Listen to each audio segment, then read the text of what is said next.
Chapter 638. Even though Duque was a university student who had taken a basic course on the physiological structure of the human body, he had never thought that mages were more like a magical existence that fused 2 and 3 dimensions together. What appeared in his field of vision was the same outer shell of the body, but a completely different internal structure.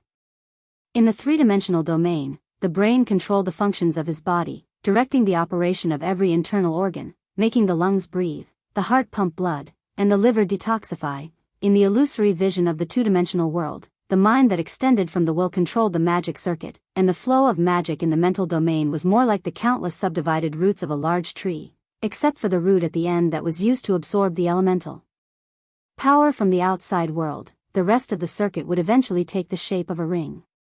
It was a continuous cycle, and it was constantly building a stronger and more powerful circuit. This was not a complicated process. The entire process could be said to be simple and crude.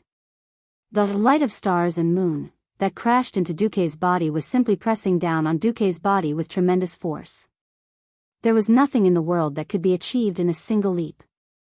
To be able to achieve it in one step only meant that one had made thorough preparations.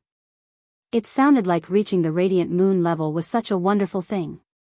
But in reality, was it really that easy? In order to deal with the third war at the Dark Portal, and even in order to face the first, second, third, fourth, fifth, and sixth generation Lich Kings that might appear, Duque had long since built a magic foundation. This was like building a skyscraper that needed to be built with a foundation. If Duque's previous magic circuit was third-rate, it would be like using a matchstick to act as the pier of a bridge across the sea, and it would turn into dregs with one push. The magic circuit model that he used was almost the best model that he could find in this era. With the incomparably thick, arcane throne, as the cornerstone, phoenix flames, and ice crown, flew at the same time. Not only that, with the perfect connection between him and the system elf, the mind control system that Duque built was completely beyond this era. Precisely because he was clear about the development of mages in the original history, as well as the usage and power of new magic, Duque's creation of the magic circuit was expansive. He strived to make sure that the magic flowing in the circuit was pure enough and that a perfect balance between the 3 types of magic could be achieved, which was in line with the magic rules of this world. Duque's eyes were flashing with arcane brilliance as he looked into his body. Although the light of stars and moon was very rough, the magic circuit that was expanding and thickening showed unparalleled flexibility. The inner wall of the aging magic circuit was peeling off rapidly, and the residue that had lost its purpose flowed along with the high-speed impact of the magic power to the smaller, finer end branches of the circuit, and was expelled from the body through the root-like filaments. The walls of the circuits in his body were like a sponge, greedily absorbing the light of the stars and moon that came from outside his body. The new light spread to every circuit in his body along with the flow of magic power. It was a strange beauty of the rising sun, dispelling all the darkness on the earth and replacing everything with light. At this moment, Duque suddenly ran into trouble. When the power of light of the stars and moon broke into the circuits of arcane throne and crown of ice, there was no problem. But phoenix flame didn't seem to match. It wasn't that Malygos had tricked Duque. Light of the stars and moon, as the original magic power of the world of Azeroth, could perfectly match it as long as it was the magic power system of this world. What was wrong was the environment here. This was the Dragon Sleep Temple.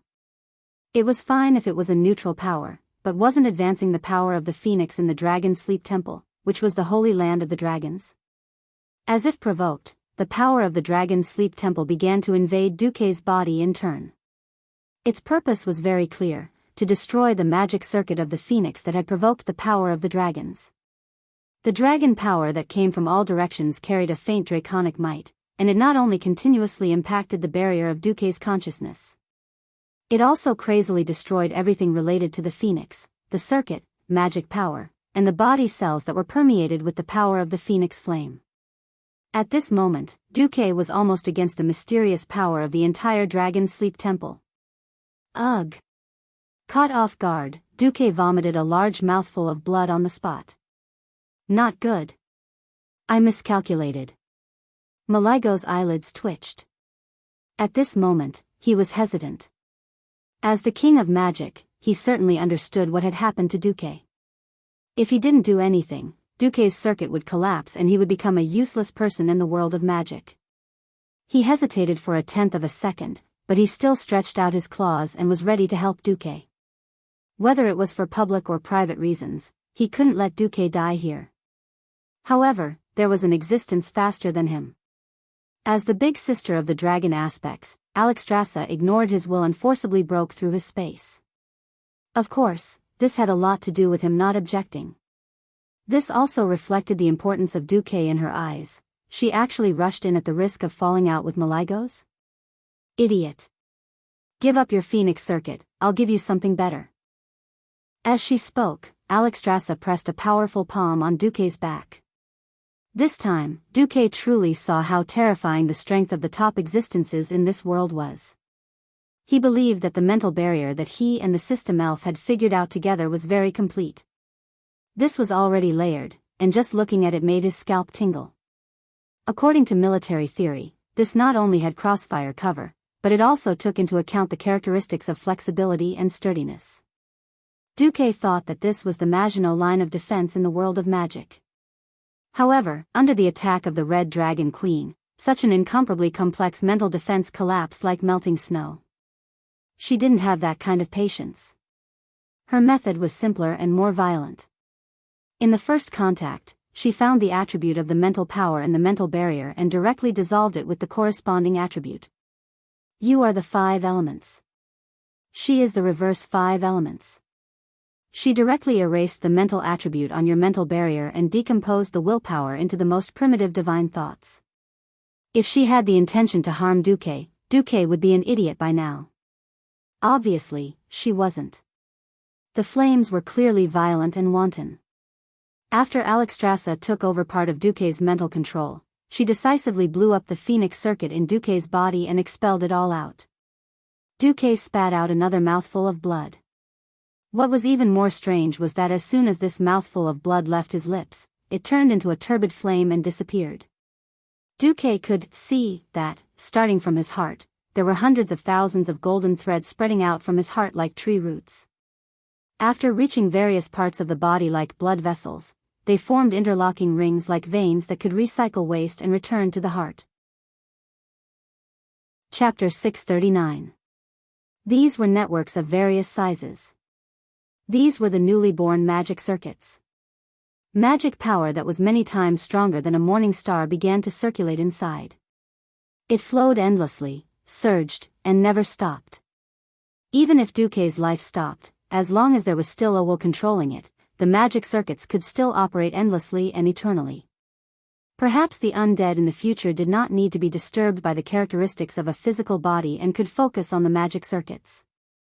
That was why there were so many liches and great wizards. If Duque was really a cultivation maniac who pursued mysterious power, he would not be able to achieve eternal life. Perhaps he would also walk the evil path that many wizards had taken in history. Let's get back to the present.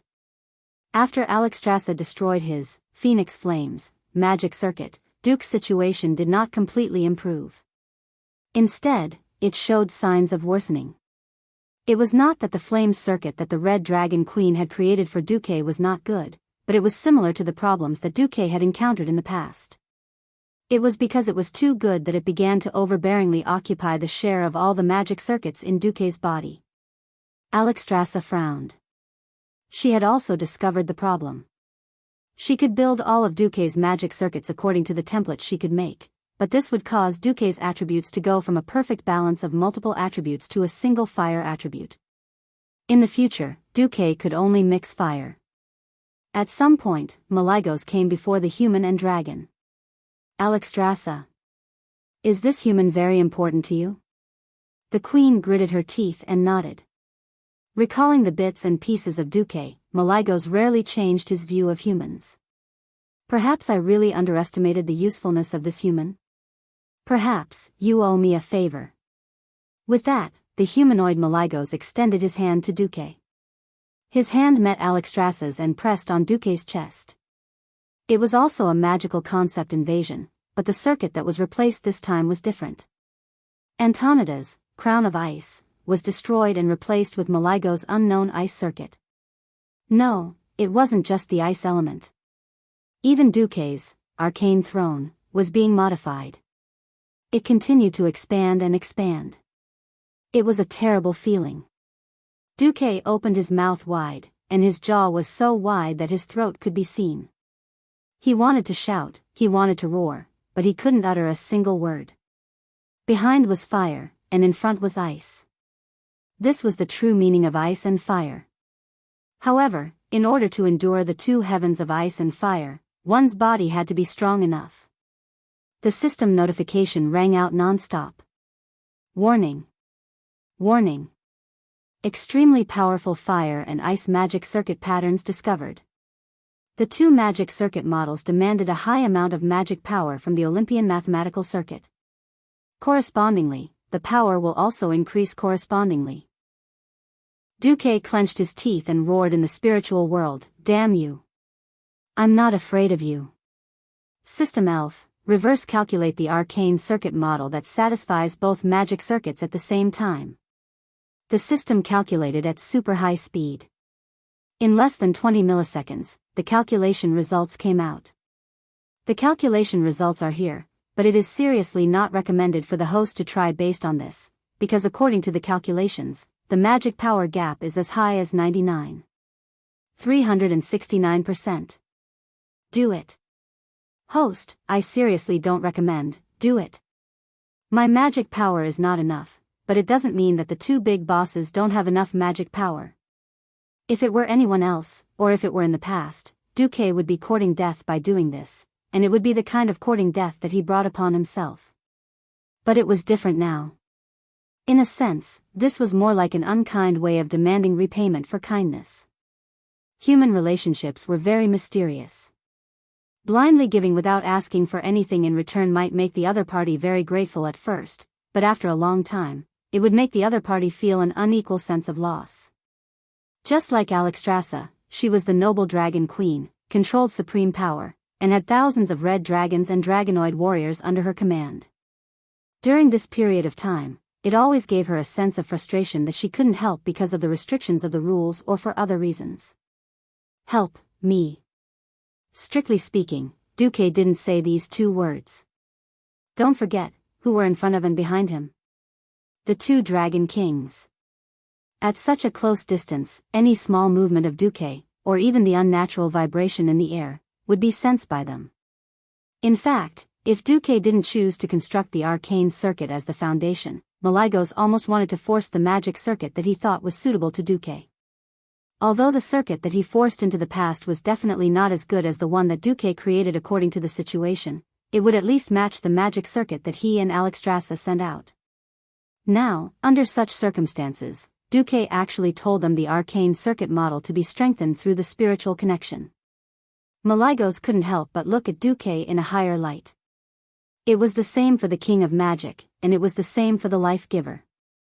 The two dragon kings' faces were filled with undisguised shock. They were absolutely sure that before this, Duque had never come into contact with such a top-notch magic circuit model. It wasn't about secrecy. The outstanding physical talent of the dragon race allowed them to carry more and stronger magic circuits. In a sense, the magic circuit models that humans and elves came into contact with were emasculated versions that had been repeatedly weakened so that humans and elves could afford them. Secondly, to create such a powerful magic circuit, it also required an astronomical amount of magic power for humans. Most mortals wouldn't even consider this direction. For example, Sun King Anastrian used the power of the sun well to charge up. Without deducing how to use this power, how could he create the corresponding magic circuit model? In such a short time, not only did Duque deduce it, but in the eyes of the two dragon kings, this model was even more perfect than the models they could imagine and more suitable for Duque's body. They sucked in a breath of cold air. So there are real geniuses among humans. The two dragon kings thought at the same time. They looked at each other and immediately injected magic power without hesitation. This was the invasion of magic power, and it was almost a reverse of primary and secondary cooperation. The golden flame magic power and the pure white frost magic power each drew a circle in Duque's body. On the other side, there was an additional pure arcane power that passed through Duque's body and was mobilized to the place that Duque wanted. As the foundation of the two major magic circuits, the arcane circuit that Duque used as the foundation was also continuously thickening, deepening, and consolidating. Its construction speed even surpassed the sum of the two Dragon Kings. 3 huge compound circuits gradually took shape in Duque's body. Chapter 640. Closer. Even closer. So close that they almost overlapped. When the ice and fire circuits came into contact with the arcane circuits, there was no impact like when Mars collided with Earth. Instead, there was a strange harmony. As if they had gone through thousands of calculations, the 3 circuits matched so perfectly that even Malygos, the king of magic, was surprised. It was not like the harmony of singing and the basic matching of the key could be deceived under the cover of the music. This was a true match that involved thousands of connection points of various sizes. This kind of coordination was completely beyond the scope of detection and correction by the human brain, or even the dragon brain. Even for a magic-type dragon aspect like Malygos, such a minor problem was not something he needed to consider. For him, the human body was too small as a vessel for magic. It would be a success if there was no leakage of magic that affected the body's functions on a large scale. However, there was no huge impact this time, nor was there any stiff feeling of mana splattering due to the mismatch. It was a complete fusion of water and milk. From the connection of the main circuit to the fusion of the branch circuits, there were more than thousands of collisions in this moment of contact. At this point in the construction of the magic circuit, the most dangerous moment had passed. What was left was the refinement gained from countless experiments, the understanding of the upper and lower limits of magic output, and the understanding of the amount of magic produced in the body. Of course, in the eyes of the two Dragon Kings, this was all that the light of the stars and moon could do. They did not expect that Duque did not stop there. Malygos was the first to discover the problem. Duque's magic circuit was too large even for a radiant moon wizard. Magic circuits were not static things. Wizards would further expand the circuit according to their casting needs. In other words, some branches that would affect the stability of the main circuit would be cut off. This kid, Duque, was obviously building his magic circuit with a Breaking Dawn wizard as the standard. He's really ambitious. Malygos could not help but laugh. Isn't that so? Without enough ambition, who would think of plotting against Nesario with the level of a Morningstar wizard? Alexstrasza smiled like a flower. You still want me to help him further? Malygos was a little displeased. Favors could not be owed endlessly. It was like a person who borrowed 1,000,000 yuan from the bank, and then immediately borrowed another 100,000,000 yuan. Insatiable greed would be hated.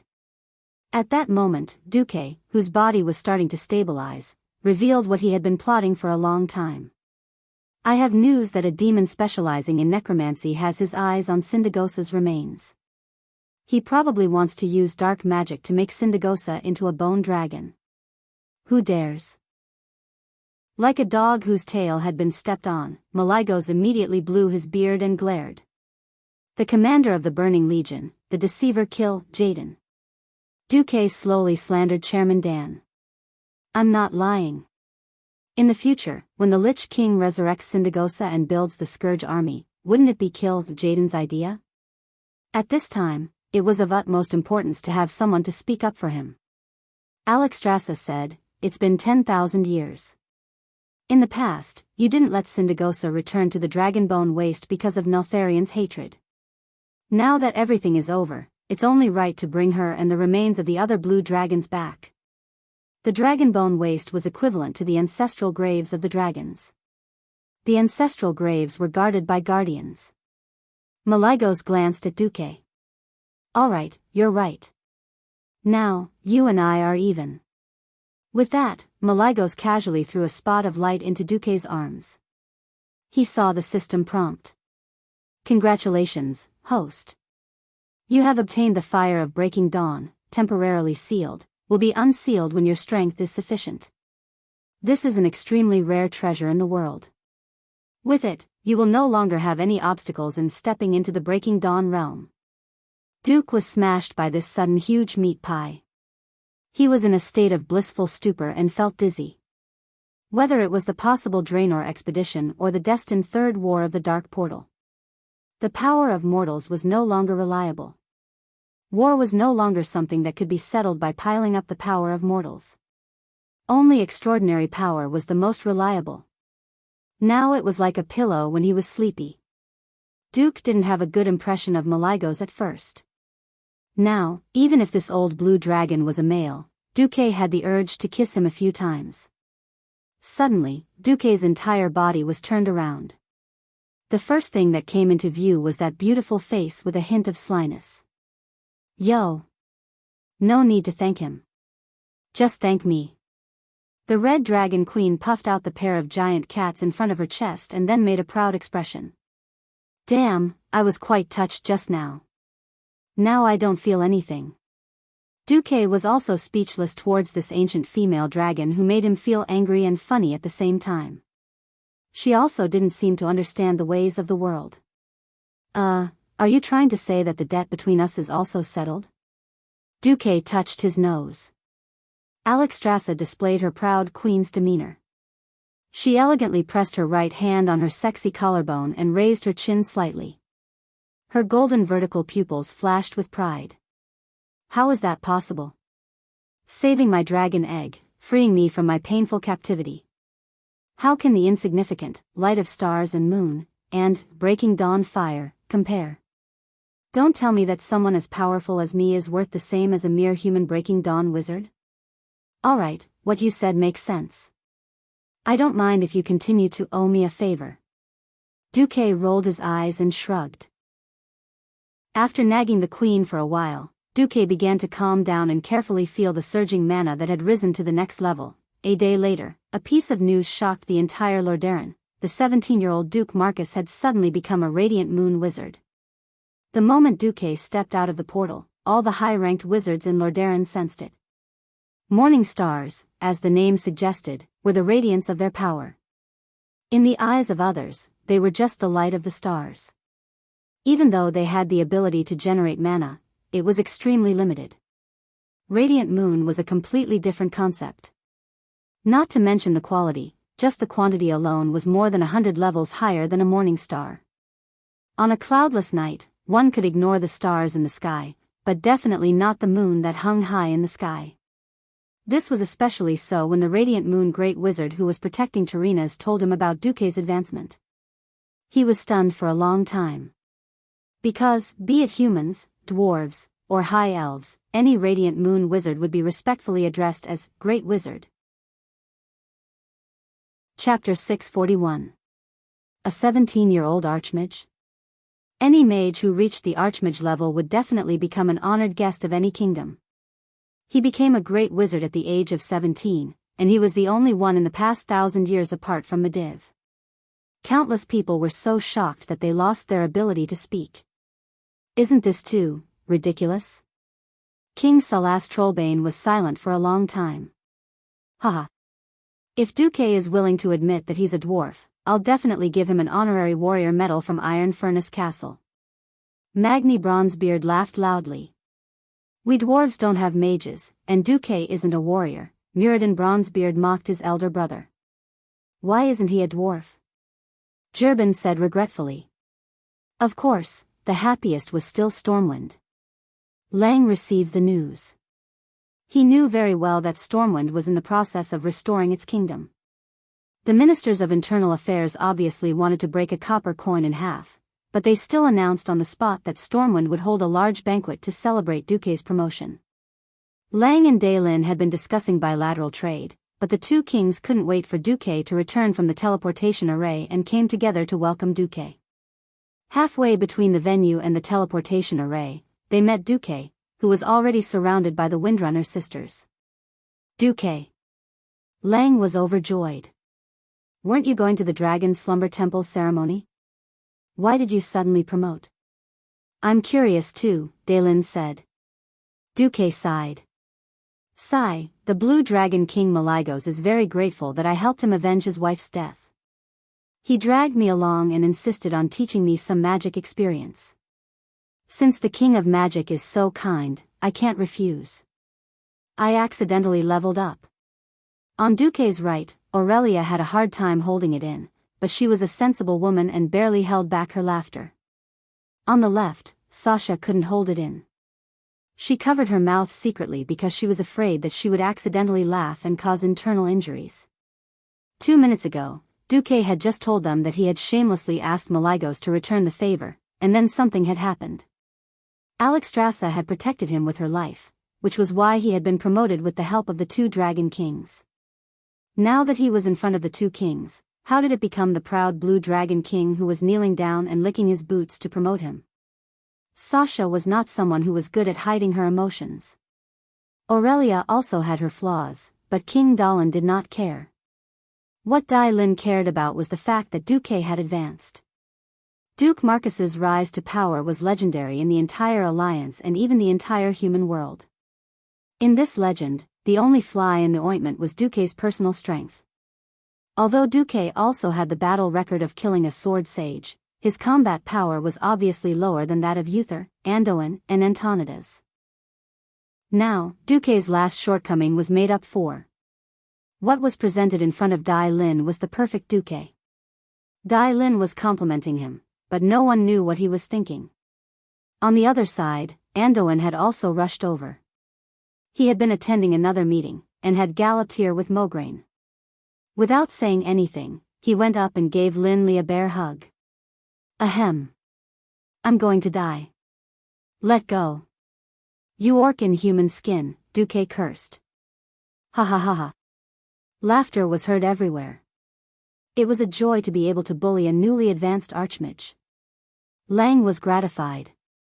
Duque's timely promotion had given him hope of reviving the Storm Royal mages.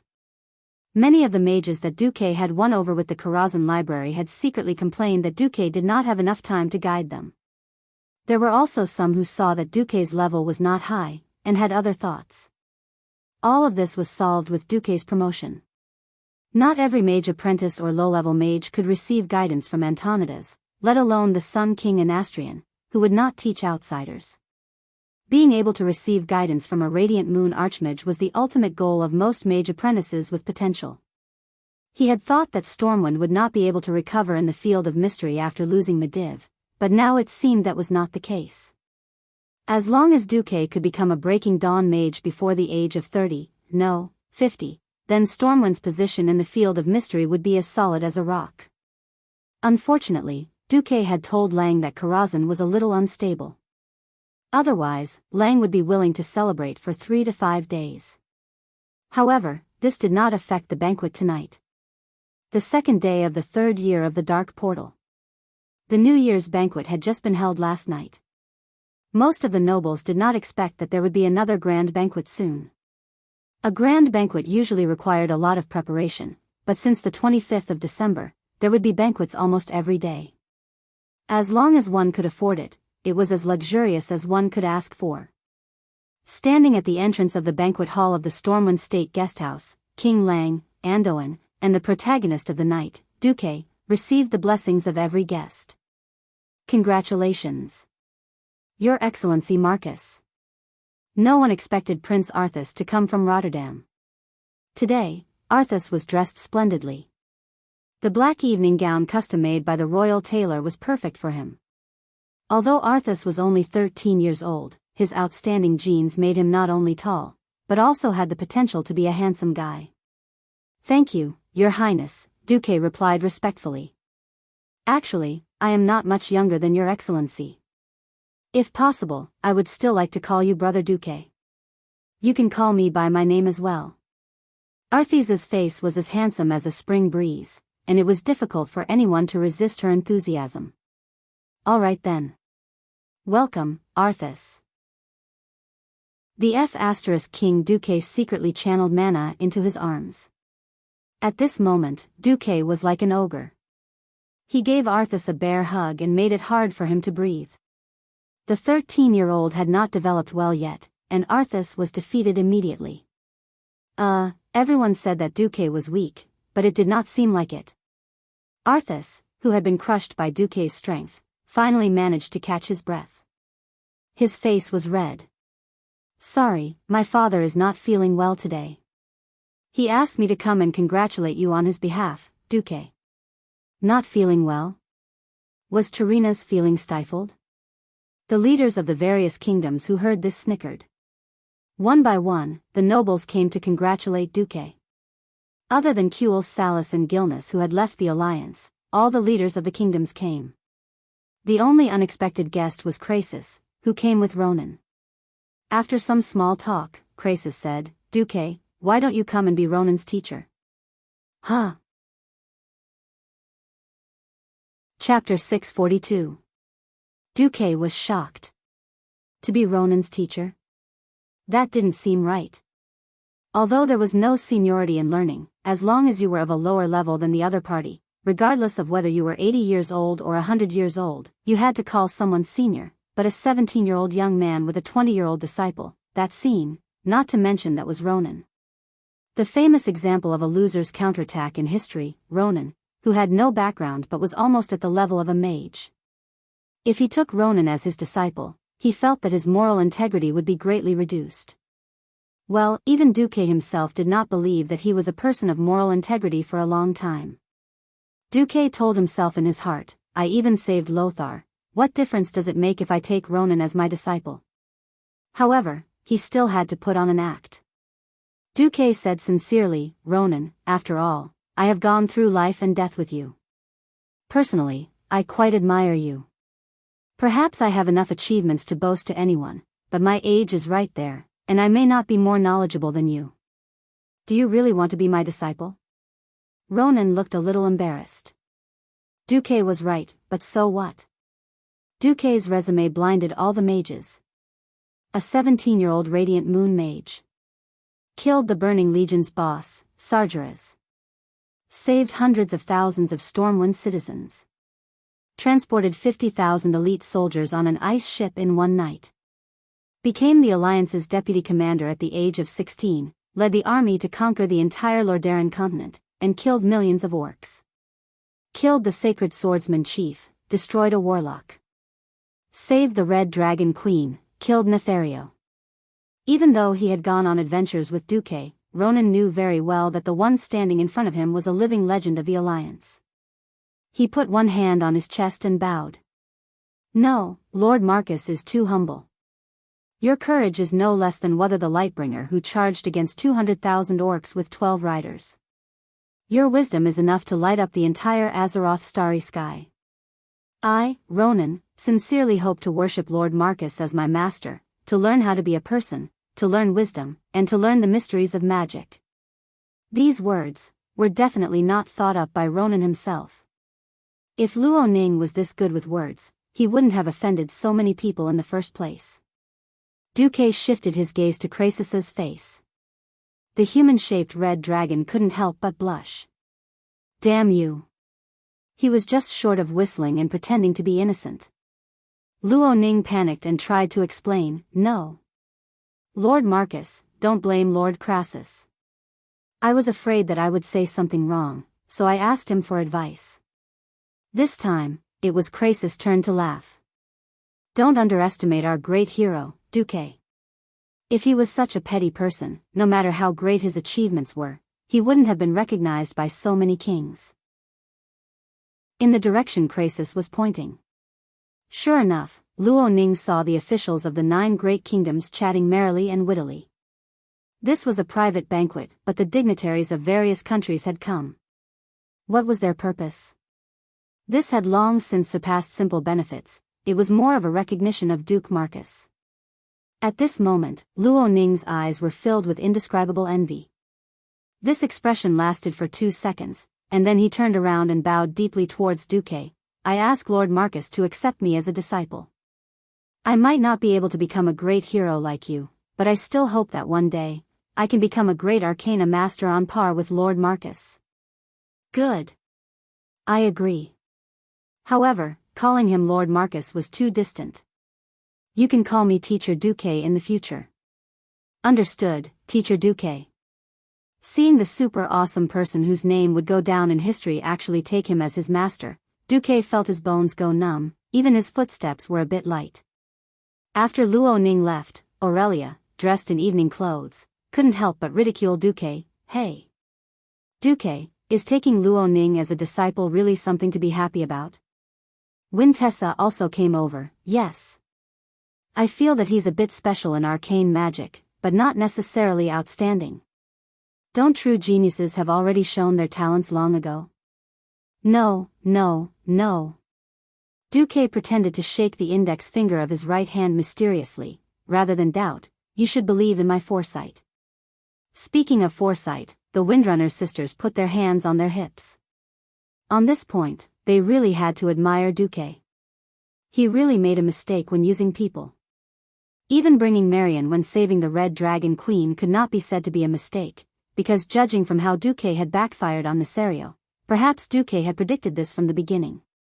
Duque did not know if he could train Luo Ning well.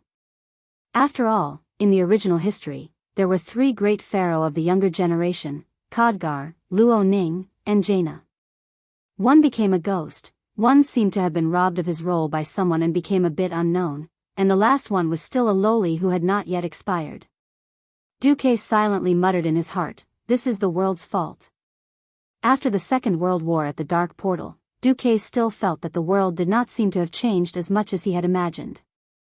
However, with this abominable transmigrator stirring up trouble, things seemed to be developing in a strange direction. On the other side, Dai Lin and Lang seemed to be talking about something, and then Andoin also went over to join in. Looking at the 3 guys who were beaming with joy, Duque suddenly had a feeling that these 3 guys were going to cause trouble. Suddenly shivering, Duque had an ominous premonition in his heart.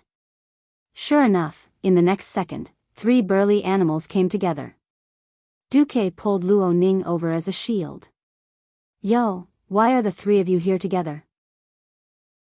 Just in time, let me introduce you, this is my new disciple, Luo Ning. He is extremely talented in arcane magic. Seeing the 3 nobles at the same time, Luo Ning was a little confused. Only when Duque secretly kicked him did Luo Ning come to his senses. Your Majesty Proudmoore, Your Majesty Rin, Commander Lothar, greetings. Haha. Disciple. It's okay, I believe in your judgment. Lothar's loud voice was the first to congratulate him. But Lang. For some reason, Duque always felt that Lang's gaze seemed to be telling him, Duque, you brought this upon yourself? Did I do something wrong? Duque, you've started to accept disciples? Dailin's eyes were playful. Can't I? At least I can be respectfully addressed as the Great Mage, Duque replied with his hands on his waist. No, I very much recognize your strength. Since you've already accepted a disciple, why don't you also accept a genius in frost magic? Who? As soon as he asked, Duque felt a little regretful. He already knew the answer. Yo, Jaina, come here for a while. Dailin called out to his daughter. Duque clenched his teeth, looking as if he had a toothache. The next moment, Duque saw a golden-haired lowly in a blue dress with white edges walking over quickly. Chapter 643. Jaina Proudmoore. She was the famous girl who sold her father. Now, she was still a lowly who had not yet expired. When Duque saw Jaina again, he was shocked. The 13-year-old Jaina was already beautiful beyond the mortal world. After not seeing her for more than a year, the girl's puberty was obvious. She had inherited her mother's beauty. The influence of puberty had affected her, and the curve of her but had become beautiful. Her chest, which used to be exquisite, had now become seductive. The unripe fruit had also begun to grow into a ripe peach. Congratulations, Master Duque. Seeing Jaina give him a well-behaved lady's bow, Duke's mind was in a trance. His eyes were seeing things, and his ears were hearing things. Jaina tilted her head and said to Duque, Brother, although I don't mind, according to the law, if you push me down, you will be sentenced to at least 3 years in prison, and the highest is life.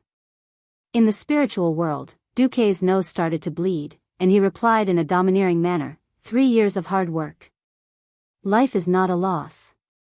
The little lowly Jaina's face suddenly turned pale. All right. The scene returned to reality. Duke looked at Jaina with a dignified and calm gaze. She did not have many complicated thoughts, and she had the purity of Princess Kalia, as well as a pair of eyes that Kalia did not have. Yes. The biggest difference was in those sapphire eyes. If Kalia was a canary in a cage that King Turinas had carefully nurtured, she would not be able to escape. In that case, Jaina was a polar ice phoenix who was ready to set her dreams free at any time. Noble, beautiful, but with a faint sense of danger. A very magical sense of excitement was stimulating Duque's senses. And Dellen's next words made Duque feel a strange excitement in his heart reach its peak. Duque. There is a big gap between our ages, and after going through life and death together, I have long regarded you as my little brother. My daughter is not like me, she cannot be the daughter of the sea. But I don't want to waste her unparalleled magic talent, so I want to entrust her to you. Duque tried to suppress the strange feeling in his heart. I remember that Her Highness Jaina worships His Excellency the most. But Lord Antonidas is busy. I've asked him a few times, but he always brushed me off. Daylin shrugged. I'm busy too. Karazhan will be attacked by demons soon. Even if I do, I still have to rebuild Stormwind, Duque said shamelessly. Suddenly, Antonidas came over. Are you trying to say that you have less energy than an old man like me? You bastard, did you guys discuss this beforehand? Duque seemed to want to refuse. I'm sorry. Daylin, Gianna is too beautiful. What if I can't control myself? Before Duque could finish, Daylin had already put his arm around Duque's shoulder. It's all right. Just remember to pay for your ticket after boarding the ship. I'm not picky when it comes to betrothal gifts. Just give me a deep-water port as a betrothal gift. Father, Jaina was so embarrassed that she stomped her feet anxiously. Although she'd heard that her father wanted to betroth her to Duque, it was still embarrassing for a noble princess to say it in public. Dear, I'm just saying. Daylin comforted his daughter casually. Duque couldn't stay calm anymore. Damn you. Are you trying to test my moral integrity? Aren't you afraid that I won't pay for my ticket after boarding the ship? No. First, I believe that you're not that kind of person. Second, if you are, I'll declare war on Stormwind. Even if all the men in the country die, I'll kill you. When Daylin said this, Duque's face turned green.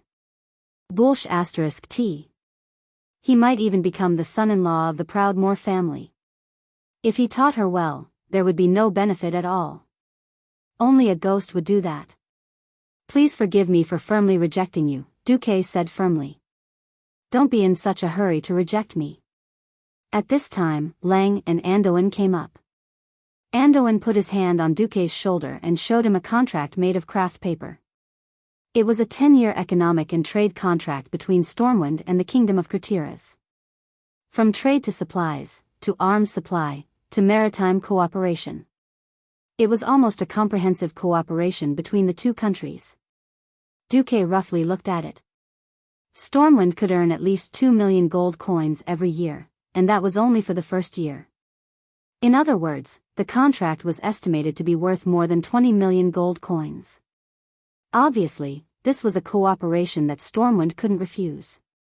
Lang, you're selling me off for a mere 20 million? Duque was devastated. You can't put it that way. Princess Jaina will return to Kul Tiras after studying under you until she's 20, or if she reaches the Radiant Moon rank early, or if you marry another noble, Leon said, a little embarrassed. Duque vomited 3 liters of blood. The other party wasn't trying to force it onto them unreasonably. Teaching someone's daughter would earn him 20 million gold coins in net profit. Although it would be split for 10 years, Duque knew very well that the southern continent's Iron Furnace Fort and Stormwind City would have nothing to do with the Third Battle of the Dark Portal. As long as they survived the wave of Zul, Stormwind would welcome a 10-year development period. Moreover, becoming enemies with Kurtiras would not benefit Stormwind at all. Before the underground train tunnel was opened to the Iron Furnace Fort, Stormwind's only way to communicate with the outside world was through the sea. There was no need to go north through the burning steppes. The black iron dwarves who opposed the bronze-beard dwarves were at the bottom of the Black Rock Mountain. Going there for trade would be suicide. Duque looked at Lang and Andoin, then at Dalan and Antonidas. These old foxes all had an invisible devil's tail on their buttocks, wagging it as they snickered. Lang, Andoin, is there really no room for discussion? Duque asked. The two bastards shook their heads like a rattle drum. Duque's bird of despair. Father, didn't we agree that it's only an apprenticeship? Jaina asked. It's an apprenticeship. Dalan replied. It's just a precaution, so I said it first. Jaina was also a bird of despair. Just like that, the bitter Jaina walked in front of Duque. Jaina Proudmoore requests Master Duke Marcus to accept me as a disciple and guide me on the path of arcane magic. All right. Duque said helplessly. From today onwards, you are my disciple, Duque. Come, greet Luo Ning. He entered the sect earlier than you, so he's your big brother. Greetings, senior brother Ronan. Greetings, junior sister Jaina. Ronan was older, so Jaina's greeting was not out of place. At this time, Dalan suddenly said, Duque, I know my daughter is a little smart and has all kinds of ideas. I'm afraid you won't be able to control her. How about this, I'll give you my sword. I, Dalan, hereby swear in the name of Proudmoore that I will give Duke Marcus the right to discipline my daughter Jaina. If Jaina does anything that goes against the rules of humanity, Master Duque can use this sword to punish Jaina. I, Dalan, will not object. Chapter 644. Duque was dumbfounded. The leaders of the alliance were dumbfounded. This was an era where nobles controlled society. It was also an era where the spirit of chivalry was important. If a knight felt that his apprentice had violated the spirit of chivalry, he could speak up and kill the apprentice without taking any responsibility. The people around would instead praise the knight for putting his own family before justice. However, this rarely happened among nobles, let alone among the royal family. The kings present were all smart people. They quickly understood why Daylin did this. After all, Daylin had put in a lot of effort. Originally, the most ideal successor of Kul Tiras was the eldest prince, Drake. Drake was an excellent successor who had received Daylin's teachings. Be it in martial arts, style, or courage, he was a model among the princes. Drake, who had been independent since a long time ago, was comparable to his father in terms of leadership. However, Drake had died under the dragon breath of the ancient red dragon, Tyrannistas. That was why Daylin had gone on a rampage. Duque had asked for justice for him.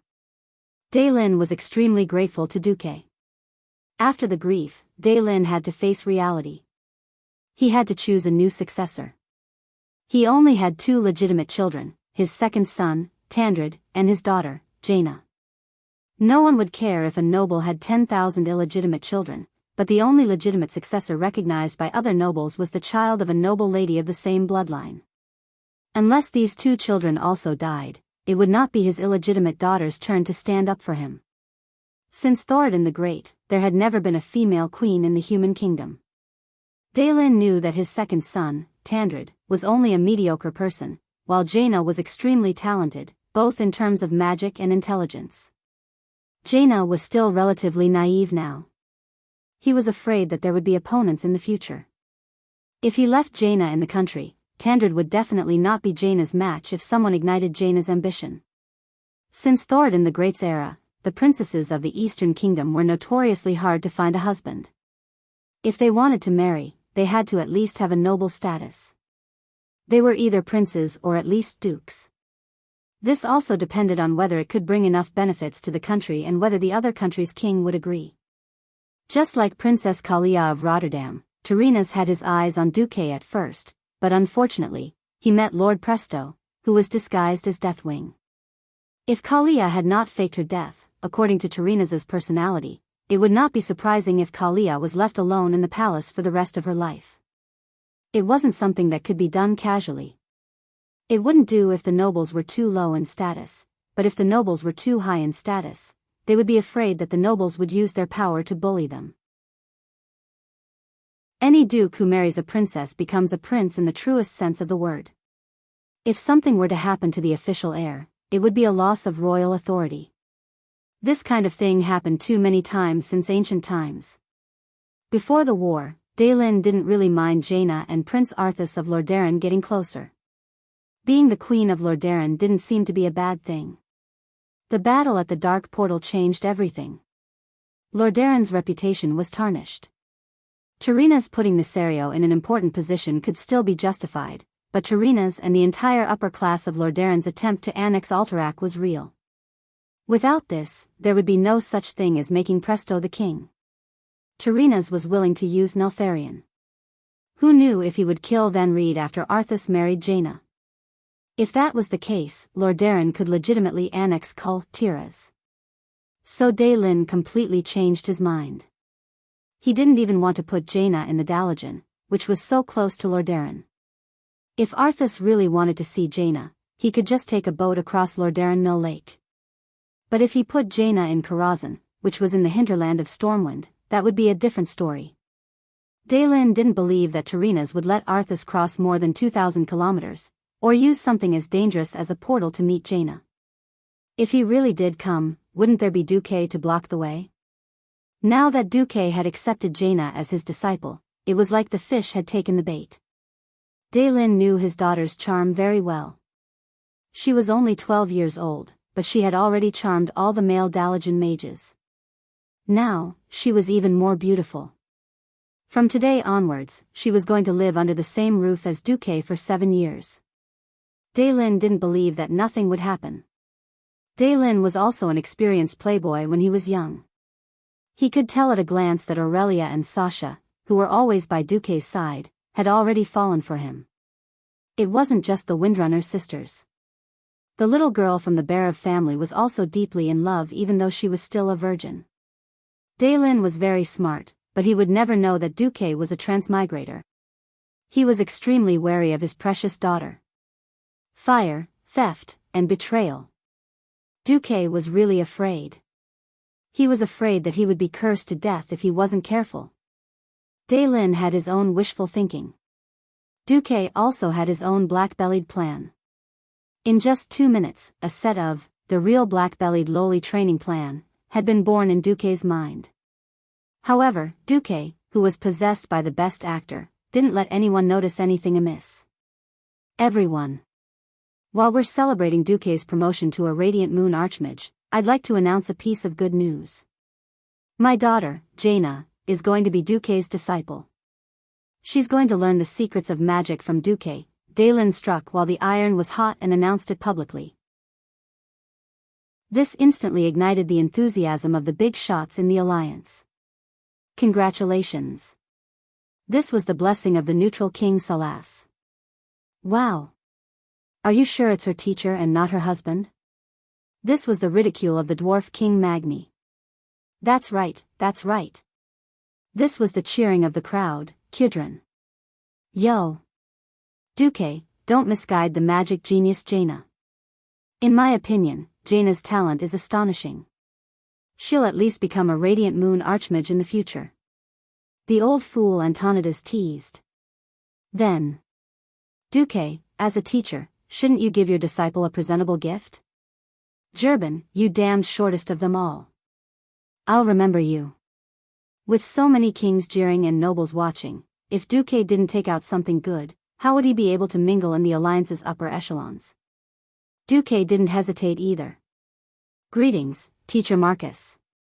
When Ronan knelt on one knee and Jaina kowtowed, Duque took out 2 pieces of magic equipment. Ronan was an accessory, while Jaina was a pair of gloves. Daelin elbowed Antonidas. How about it? Does Duque mistreat my daughter? Antonidas' eyes bulged, and after a long time, he said, Duque, let's make a deal. Can you exchange these 2 items for me? Chapter 645.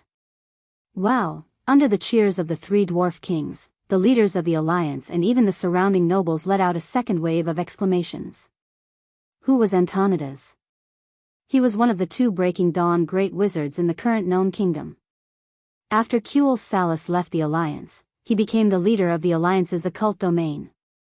The things that Duque had given to his two disciples actually made even Antonidas jealous. How precious were they? After hearing Antonidas's evaluation, even Jaina, who was used to seeing big things, was so shocked that her mouth opened in an O shape. She almost spat out her tongue. She was a country bumpkin who had never seen an exquisite equipment before.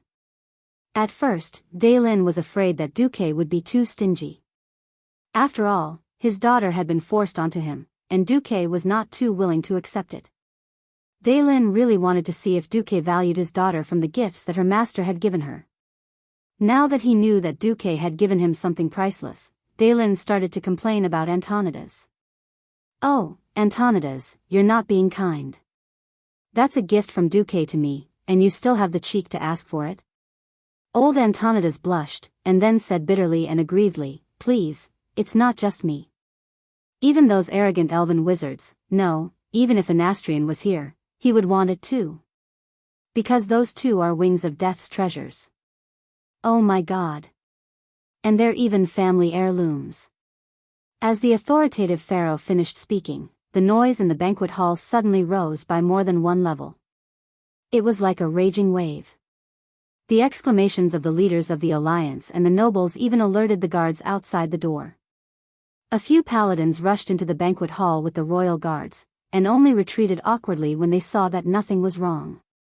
Wings of death, Necerios treasures. Duque was really willing to part with it. When Jaina first received the pair of gloves, she instinctively felt that this pair of magic gloves was extraordinary. Jaina fell in love with the dark red background and mysterious purple-blue patterns at first glance. The moment she put it on, she felt that her magic circuits had at least doubled. Not only the capacity, but even the flow of mana had been greatly increased. Jaina could clearly feel that this was only a very, very small portion of the glove's power. Furthermore, there was a faint dragon's breath lingering around her fingers. This was not the corrosive dragon breath of the wings of death. This was the frost dragon breath that had been carefully purified and modified by some almighty being. For Jaina, who was only an earth mage, it was an unimaginable treasure. If that was the case, it wouldn't be considered a treasure of the wings of death. What shocked Jaina the most were the words, family heirloom. That's right. This pair of gloves was precious because it was a family heirloom. In other words, it did not limit the magic level of the user. Even the lowest level magic apprentice could wear it.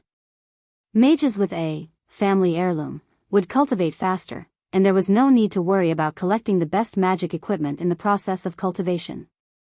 This was because the attributes of the family heirloom would automatically unlock the seal layer by layer as the owner's magic level improved. Moreover, because the level of the heirloom itself was very high, there was no need to consider eliminating it before the owner reached the level that the equipment should have. Not to mention, it was an epic equipment that even Antonidas was jealous of. Originally, Jaina was dissatisfied with her father's unreasonable giving of a sword to Duque, allowing Duque to control her life and death after she violated the ban. However, in the face of Duque's precious super gift, Jaina's young heart fell a little. So brother Duque. Oh, teacher Duque still likes me very much. That sword is more of a formality. I won't violate the ban, so teacher won't use that sword to punish me. Jaina's pretty face was red from excitement. She raised her sharp chin and looked up at Duque's gentle and kind face. Teacher, what's the name of this pair of gloves? Duque said kindly, this pair of gloves has a very nice name. It's called, Misty Gloves. Blooming like fireworks and flowing like water? So nice. Thank you, teacher. I really, really like this pair of gloves. In order to express her excitement, Jaina used a total of 3 tens to describe her excitement. A certain someone laughed sinisterly in his heart. That's right. Misty, if you dare to mess around in the future, I'll light you up like a cigarette. On the other side, Ronan was so excited that he was about to cry. In this life, Ronan did not have the merit of being the main force that saved the Red Dragon Queen. Even though he did not kill any of his teammates this time, he was still not well received in the Dalajan. His days were miserable. Originally, Ronan had become Duque's disciple under Crace's suggestion, but he never thought that Duque would really take him in. He was already overjoyed that Duque had taken him in. Who would have thought that Duque would be so rich as to take out 2 rare treasures from the wings of death as gifts? Looking at the accessory that looked like half a small stone slab in his hands, Ronan was speechless for a long time. Even a magician's apprentice could feel the unparalleled power contained within it, as well as the mysterious mana amplification. This was not just a simple mana amplification. Ronan could feel that when he started casting spells, the accessory would give him more than just a single level of amplification. It might even give him 2 or 3 levels of amplification. This was a peerless treasure that any magician could only dream of. Teacher Duque actually gave such an amazing item away just like that. Just how much does teacher think of me? Tears were already welling up in Ronan's eyes. Teacher. Thank you. Unable to express his excitement with words, Ronan ran in front of Duque and kowtowed heavily. In this era, only the lowliest citizens would have to kowtow like this when they saw their leader. Even if Duque was a teacher, it was still a bit exaggerated. But everyone could understand. Behind King Daylin, Daylin's old lover and personal bodyguard, Gina Goldsword, did not hide her envy. She whispered into Daylin's ear, "I'm so jealous of Gina. If someone gave me this before I met you, I would sleep with them for the rest of my life, not to mention kowtowing." Dahlin knew that his old lover was joking, but he was still deeply touched. Duque helped Ronan up. "Get up. This accessory of yours is called Unruly Will. Just like Gina's, it's a rare treasure." Duque lied with a straight face. Chapter 646. An accessory that could temporarily increase intelligence every time a damaging spell was cast for 10 seconds, and could stack up to 10 times. Even if it seemed to be the same level as the glove next door, could its actual combat effect be the same? In the game, players would pray every week to open 3 of these items at once, and it was best to wear 2 at the same time. Would it be an ordinary item? Not to mention Ronan and Jaina, even Antonidas had never seen Unruly Will before. Only those who had used it knew that this was a divine item that mages of the same level could only dream of. Especially for a mage like Ronan, who had a high explosive hairstyle, it was like adding wings to a tiger. Anyone who touched this thing would be killed. Think about it, the guy opposite him had been holding his breath until his face was red, and he had held his breath to fire a 0.38 caliber pistol bullet. Who would have thought that the next moment, it would be a 0.5 caliber sniper rifle bullet, and the next moment, it would be a howitzer. Every time a spell was cast, the damage could be stacked, and the damage could be stacked 10 times in one go. Behind Duque's seemingly fair appearance, he was a classic case of favoritism. It wasn't just any ordinary favoritism, but a direct one, 9, the kind of favoritism that could tip the scales. Everyone only knew that they were all from Nesario, but who knew that there were subdivided production versions of the same boss, ordinary version and elite version? Yes. Jaina's smoke glove was the production version, and Ronan's was the elite version. The Unruly Will of the same level, and Duque had another one on his waist. Duque didn't know why there were 2 identical Unruly Will on Deathwing. After he tried to wear both at the same time and failed, he simply did it as a favor. Anyway, it was definitely not a loss to give it to Ronan. Cough cough. Seeing Ronan kneel to him so sincerely, even the thick-skinned Duque felt a little hot. Thinking about it, Duque felt a little relieved. Not to mention anything else, even if he was biased, so what? Not every talented mage could have an heirloom modified from Deathwing's exquisite equipment. One had to know that the modifier was the Red Dragon Queen, life-giver Alexstrasza. And this was just something that a certain queen casually did. Although that fellow kept saying that there would be a heavy reward, Duque didn't even see what the hell the so-called heavy reward was until he left the Dragon Sleep Temple. Duque wasn't in a hurry. As long as his relationship with Alexstrasza and the Crimson Dragon Legion was solid enough, it would be fine. At this moment, everyone present applauded. Magni said carelessly, "All right. Even I, the king, am envious. The two of you are so lucky to have such a generous teacher." Croesus smiled at Ronan. "Congratulations, Ronan." "Yes, thank you." Ronan started crying. Dai Lin was both happy and a little jealous. Although he had pushed Jaina away for the stability and continuity of the kingdom, she was still his daughter. Seeing how well Duque treated her, Dai Lin felt a little sad. "Remember to listen to Teacher Duque." "Yes, father." Jaina replied softly. She then lowered her head and stared blankly at the magnificent and powerful pair of gloves. The banquet ended with a round of well wishes. From today onwards, Ronan and Jaina would follow Duque. Ronan had nothing to worry about, so he directly followed Duque to the state guest house in Stormwind. Jaina was a little more troublesome. She still had to move things from Dalajan to Karazhan, and she would meet up with Duque later. It was late at night. When Duque returned to his room, he was surprised to find that Alusia was helping him prepare the bed. This kind of thing can be left to the maids." Duque was a little embarrassed. "I don't feel safe leaving it to the maids of Lordaeron. This used to be done by Vanessa. She's not here, and I have nothing to do anyway, so I might as well do it." Alusia, who hadn't even changed out of her evening gown, rushed over and carefully made the bed. Duque felt a strange sense of warmth in his heart. "That's enough. The bed will be messy again in a while." Duque was speaking the truth. As a college pervert, as an evil person who didn't make his bed, he really didn't understand the meaning of making his bed. So, for a long time, his bed was a dog's kennel. "If the bed is clean and tidy, Aurelia and Miss Sasha will be happy," Alusia said calmly. What a good girl. If he hadn't met Aurelia before, Duque might have fallen in love with Alusia first. It was rare that Alusia came from a prestigious family, but she didn't put on airs at all.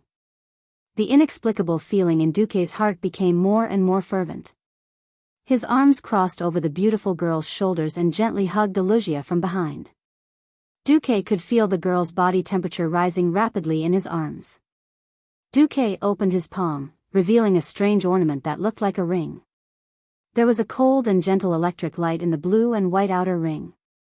"This is," right next to Alusia's ear, Duque's manly hot breath made the young lady of the Barav family go limp. "This is called capacitor. I got it when I joined forces with Lothar to kill a powerful demon in Karazhan.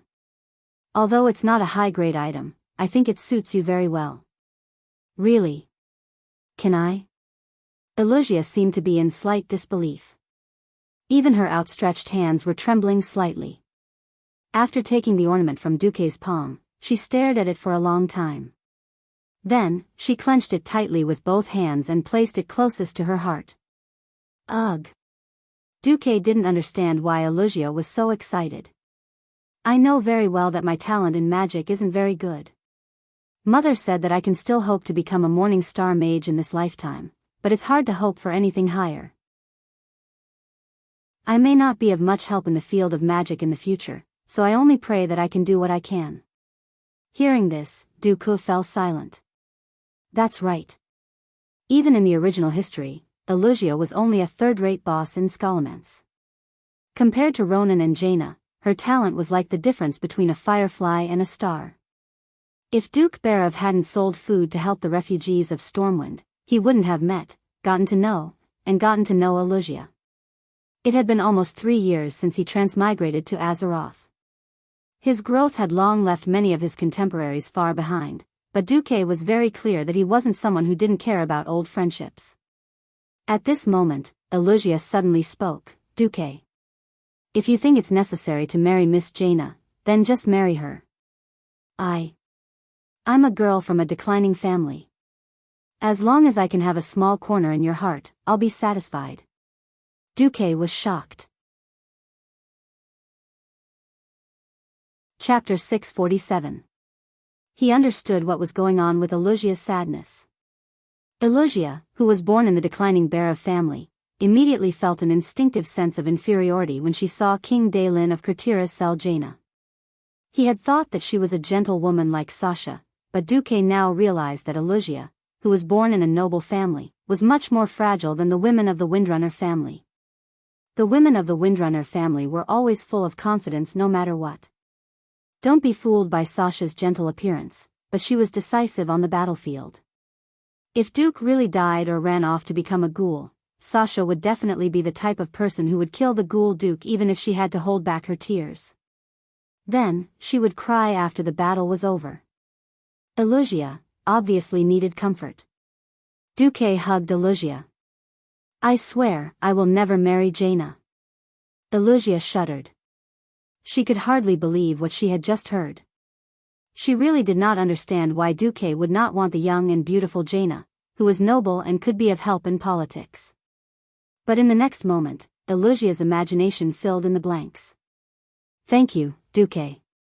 Even if it's a lie, I'm willing to die. She turned around and buried her head in Duque's chest. Duque had no one to argue with. From the first day he crossed over to Azeroth, Duque remembered one truth: the princesses of Azeroth were all frauds. From the female wild boar named Princess in the Elven Forest, to the bear princess Ji Song who was locked in a cage on Blood Island, to the earth princess Mizrael who cheated the orcs, to the Maraudon princess in the Kalimdor continent whose measurements were 40, 80, and 40, and finally to the seemingly normal princess Jaina who sold her father. There were countless examples of frauds. In any case, Alusia absolutely could not understand Duque's fear of princesses as if they were ghosts. Fortunately, this didn't hinder her from experiencing Duque's determination. Duque could feel that the heart of the beauty in his arms was completely intoxicated. If he wanted to push her down, she probably would not refuse. But the beast Duque's conscience was playing tricks on him. Even though Duque wasn't a good person, and he had fantasized about making a killing in 3 years and never losing money, when it came down to it, girls under the age of 18 were beyond his hunting range. Didn't you see that before you transmigrated, it was written that women must not be younger than 20 years old to get married? All right. Even if he transmigrated, he couldn't go against the country's policies. What if he had the chance to transmigrate back and write his story into a novel, but was banned? The author doesn't even have a place to cry. At this moment, Duque was an upright and reliable husband. At this moment, Duque was a man of integrity that everyone loved. Surprisingly, Duque really held back. He gently patted Alusia's back, comforting this sensitive girl. Leaning against Duque's chest, Alusia could clearly feel Duque's excitement and calmness again. She slowly raised her head and stared into Duque's deep black eyes. Her face was full of shyness. Duque, actually Duque shook his head gently, then blew into Alusia's ear. I promise you, when you turn 18, I will give you a real coming-of-age ceremony. This time, Alusia's pretty face was really red. She slowly closed her eyes. I want a promise from you, not just a verbal promise. How could Duque not understand? He directly pressed his lips against hers. A French kiss was enough to make this little girl infatuated. Duque teased, it's obviously a verbal promise. Alusia was so embarrassed that she ran away as fast as she could. Watching the beauty's back disappear from his sight, Duque turned his head and immediately face-bombed. Damn, do you have to be so elusive? What appeared in his field of vision were 2 pairs of long white legs unique to the High Elves. The Windrunner sisters were actually sitting on the beam of the room. When did you come in? Aurelia pretended to use her right index finger to point at her sharp chin. She looked like she was thinking, then turned her head to ask her third sister, yes. When did we come in? Sasha smiled like a flower, since little Alusia folded the quilt. Pfft. Duque spurted out. What the hell, didn't that mean that they were here from the beginning? Duque complained, don't scare me. Why did you hide on the beam with your aura covered? We didn't hide. We were up there the whole time. Who told you to not look at us and jump on little Alusia the moment you entered the room? Aurelia was happy to see Duque embarrassed. Sister said that she wanted to see if you were infatuated with little Jaina. Sasha unceremoniously sold her sister out. Sister, don't think that you can sell me out just because you're my sister. Aurelia pretended to wave her little fist. Help, Duque, sister wants to deal with me. With that, Sasha screamed and jumped down. A gust of wind carried her slender body, and Sasha slowly floated down. Even with Duque's small body, he could easily princess carry Sasha and protect her. Looking at Sasha's pair of smooth calves swinging on the right side of his field of vision, Duke laughed. Don't be jealous. How can you guys miss out on a share of Necesario's good stuff? Duque waved his hand, and took out a pair of boots that were not very bright from his dimensional bag. But Duque knew that Sasha would like them. As a ranger who needed to hide, bright colors were not practical. This pair of boots with a brown base was not as good as the green ones, but they were quite good. This is the boots of dreams. They're definitely much better than your superior ones. Sasha did not go down. She just picked up the boots in Duque's arms and put them on. This is great. I feel much lighter. Where's mine? Aurelia sat on the beam, her fingers crossed under her chin as she gazed at her lover. Duque threw a belt over, and Aurelia caught it. This is best friend's belt. Oh. By the sun, well, are we only best friends? I'm so sad. Aurelia went into acting mode, looking heartbroken. Duque's face darkened, but on second thought, he also looked sad. I used to think of you as a big sister, as my best friend. Who knew that you would use your amazing beauty to seduce me? I was just a kid back then.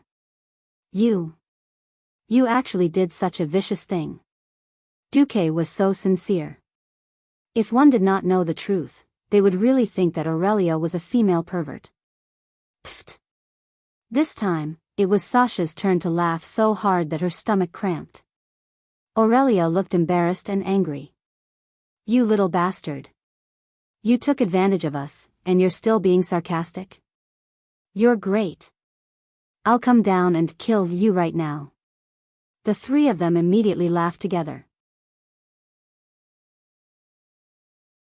Chapter 648. The whole night was filled with fairies fighting. Oh, fighting fairies. The sun rose, and the cold morning wind blew away the dark clouds. The rising sun reluctantly rose over the Alterac Mountains, and the warm sunlight shone into the room, waking Duque up.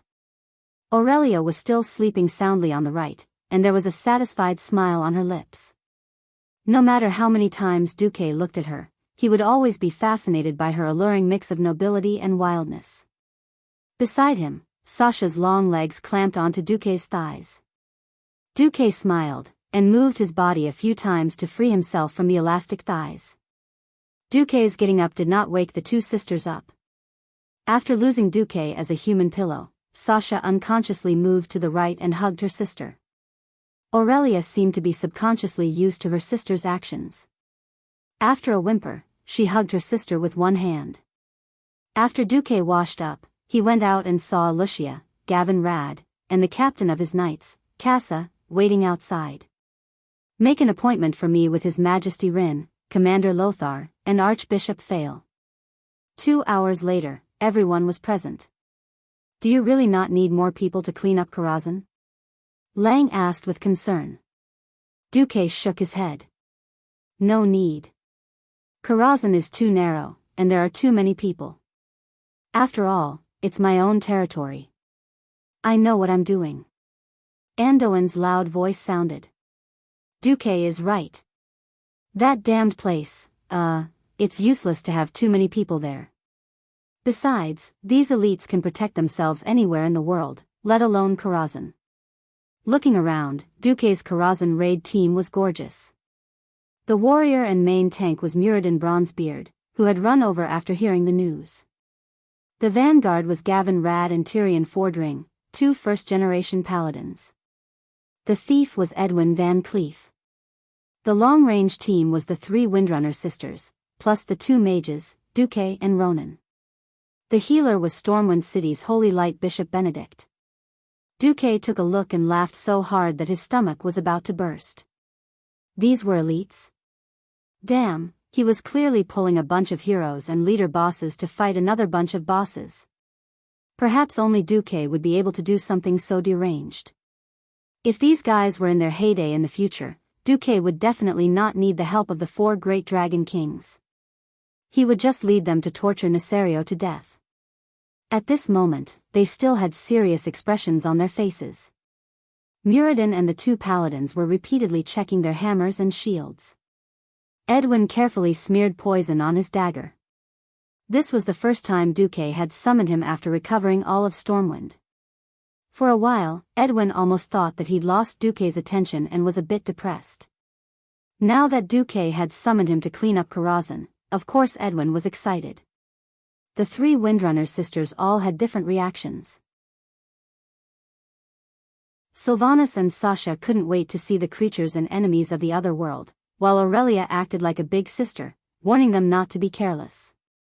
Ronan was nervously revising the magic in his magic book. After seeing the War with Dragons, he was already considered experienced, but when he heard about monsters coming out of the spatial rift, he couldn't help but feel nervous again. On the contrary, Bishop Benedict was the calmest. He looked like he was ready to fool people with holy light at any time. Beside him, Alicia was a little worried. Duque, you gave me your accessory. What are you going to use? Duque patted his waist. This is Cruel's ruse. This is the same as Ronan's unruly will. They're both products of Nesario. I guarantee it with absolute confidence. Only then did Alicia feel relieved. Don't worry about this guy. No matter who dies, it won't be him. Aurelia had her hands on her hips. For some reason, whenever this topic was brought up, Aurelia would always think of Duque's fake death twice.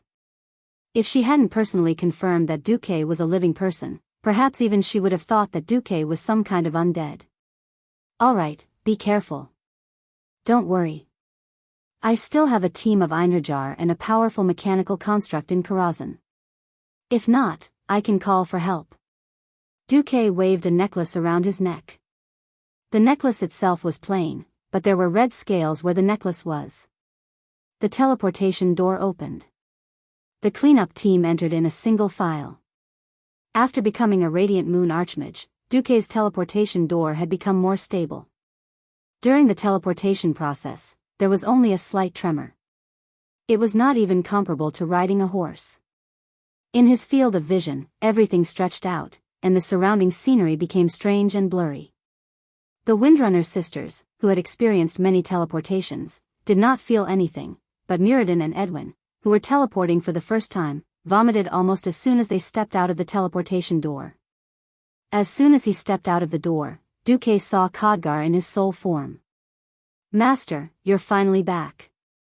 We can't hold on any longer. Woo-woo. I'm back. Duque comforted Khadgar. Although Khadgar's behavior was a little funny, Duque also felt that he had let Khadgar down. During the entire World War II at the Dark Portal, Duque had only returned to Karazhan a few times. If not for Khadgar leading the Einherjar to maintain control of the Wizard Tower, Duque would not have been able to trick the group of wizards into coming here. Duque did a quick check. During Lothar's raid on Karazhan, the bosses they had defeated were Atumen the Hunter, Moros the Butler, Evil Hoof, Chess, and Prince. Mediva's late father, Alan, had already disappeared after blocking the curse for Duque. The curator was controlled by Duque. In reality, there were not many boss-level monsters left. If it was the Earth Wizard Duque from before, it would definitely be difficult. But now, Duque was really used to train his troops. A demon that Alexstrasza had specifically reminded him of was definitely not some random person. But, who could it be? Duque repeatedly compared the demons in his memory with names, his mind in a mess. In reality, the demons in Azeroth were not called demons. To be precise, they were a race called Eridar. This highly intelligent humanoid race did not come from the world of Azeroth or Draenor. They came from an ancient and faraway world called Argus. When Sardras was fighting against the Dreadlord, he was affected by the mind manipulation spell. After that, he began to doubt his own divine life. He persuaded Kil'jaeden and Archimonde, one of the three heads of Eridar, and Eridar split up. The more righteous prophet Willan left with his people and ran to Draenor to seek refuge. Those Eridar people later became the Draenei. As for the remaining Eridar people who followed the two Burning Legion commanders, they began to be called Man'ari, which were the demons in the eyes of the people of Azeroth. Chapter 649. By the way, Duque, your army isn't weak at all. Why can't you take down the second level? Aurelia asked head butler Khadgar, whom Duque had arranged to stay in Karazhan, as they passed through the ballroom on the second level of Karazhan. This was not Aurelia's fault. The other members of the team had the same question as well. There were more than 100 people in the team, and it felt like any one of them could easily take down a team of royal knights. There was also Khadgar, the ghost butler with unknown strength. There was also a mysterious golem called Curator. Strong no matter how one looked at it. Khadgar's face suddenly showed a sad expression. Those demons. Those damn demons. We can't fight them at all. Curator is too big, we can't go in. This has nothing to do with combat power, it's just, sob. They bullied me. After saying this, Khadgar actually ran away in tears. The accompanying Einherjars also had strange expressions on their faces. They all stayed on the second level and refused to move. Master, we can't fight against those demons, but with Lady Windrunner and the other ladies here, there shouldn't be a problem, right? What's the problem? Sasha asked curiously. It had been a long time since he had returned, and Duque's memories were a little fuzzy. But when he went up the stairs and heard a flirtatious and seductive female voice coming from the corridor ahead, the dust-covered memories reopened. Damn it. No wonder that brat Khadgar lost so badly. Why isn't that Khadgar coming? Things just got interesting the last time. Sigh. It's always over so quickly. A ghost mage, well, the process itself is quite interesting. Looking at the flirtatious female attendants in revealing clothes not far from the guest hall, Duque's side thought of Khadgar's escape, and a few men laughed shamelessly. Duque was speechless. He facepalmed, not wanting to say anything. Wow. Gavin Rad whistled. I like this style, it's a pity, that's right. What a pity. The female attendants at the front were extremely attractive. They had round faces, perky buttocks, and long white legs. They had everything that should be there. They were definitely in line with the visual sense of a normal man. Coquettish sluts could attract men's attention no matter where they were. If they weren't succubi. At this moment, the three Windrunner sisters surrounded Duque. Aurelia rolled her eyes. Fortunately, I've been by your side for the past year. Otherwise, would have doubted your taste. This time, Sasha did not compromise. Humph. If you bring such a fellow into the house, my sister and I will leave at once. Duque surrendered. Please, this is Karazhan, the connecting point of countless voids. It wasn't strange for any kind of person to come out. Leave this kind of woman for Gavin Rad. Gavin Rad immediately protested, Hey. I'm a first-generation holy knight. As someone with an incomparably noble character and sentiments, only a woman who also emits holy light can move my heart. Oh, she must have a good figure. I don't want a beautiful woman who doesn't conform to the golden ratio. Hee. Duque shamelessly smiled mysteriously. Aurelia raised the hunting bow in her hand and seemed to be pointing at something. Then, Duque, you don't mind if I get rid of these pretty vases, right? Why would I have any objections? Succubi were extremely lethal to every male. Men would always find it hard to resist charm-type skills. It seemed like Khadgar's moral integrity was lost here and could not be retrieved. But Duke didn't understand. Why didn't Khadgar's soul scatter? What the three Windstalker sisters practiced was the lying corpse archery. After a wave of shio sounds, Gavin Rad watched with regret as those balls, butts, and legs all turned into raging flames, disappearing from his field of view. Everyone continued down the corridor.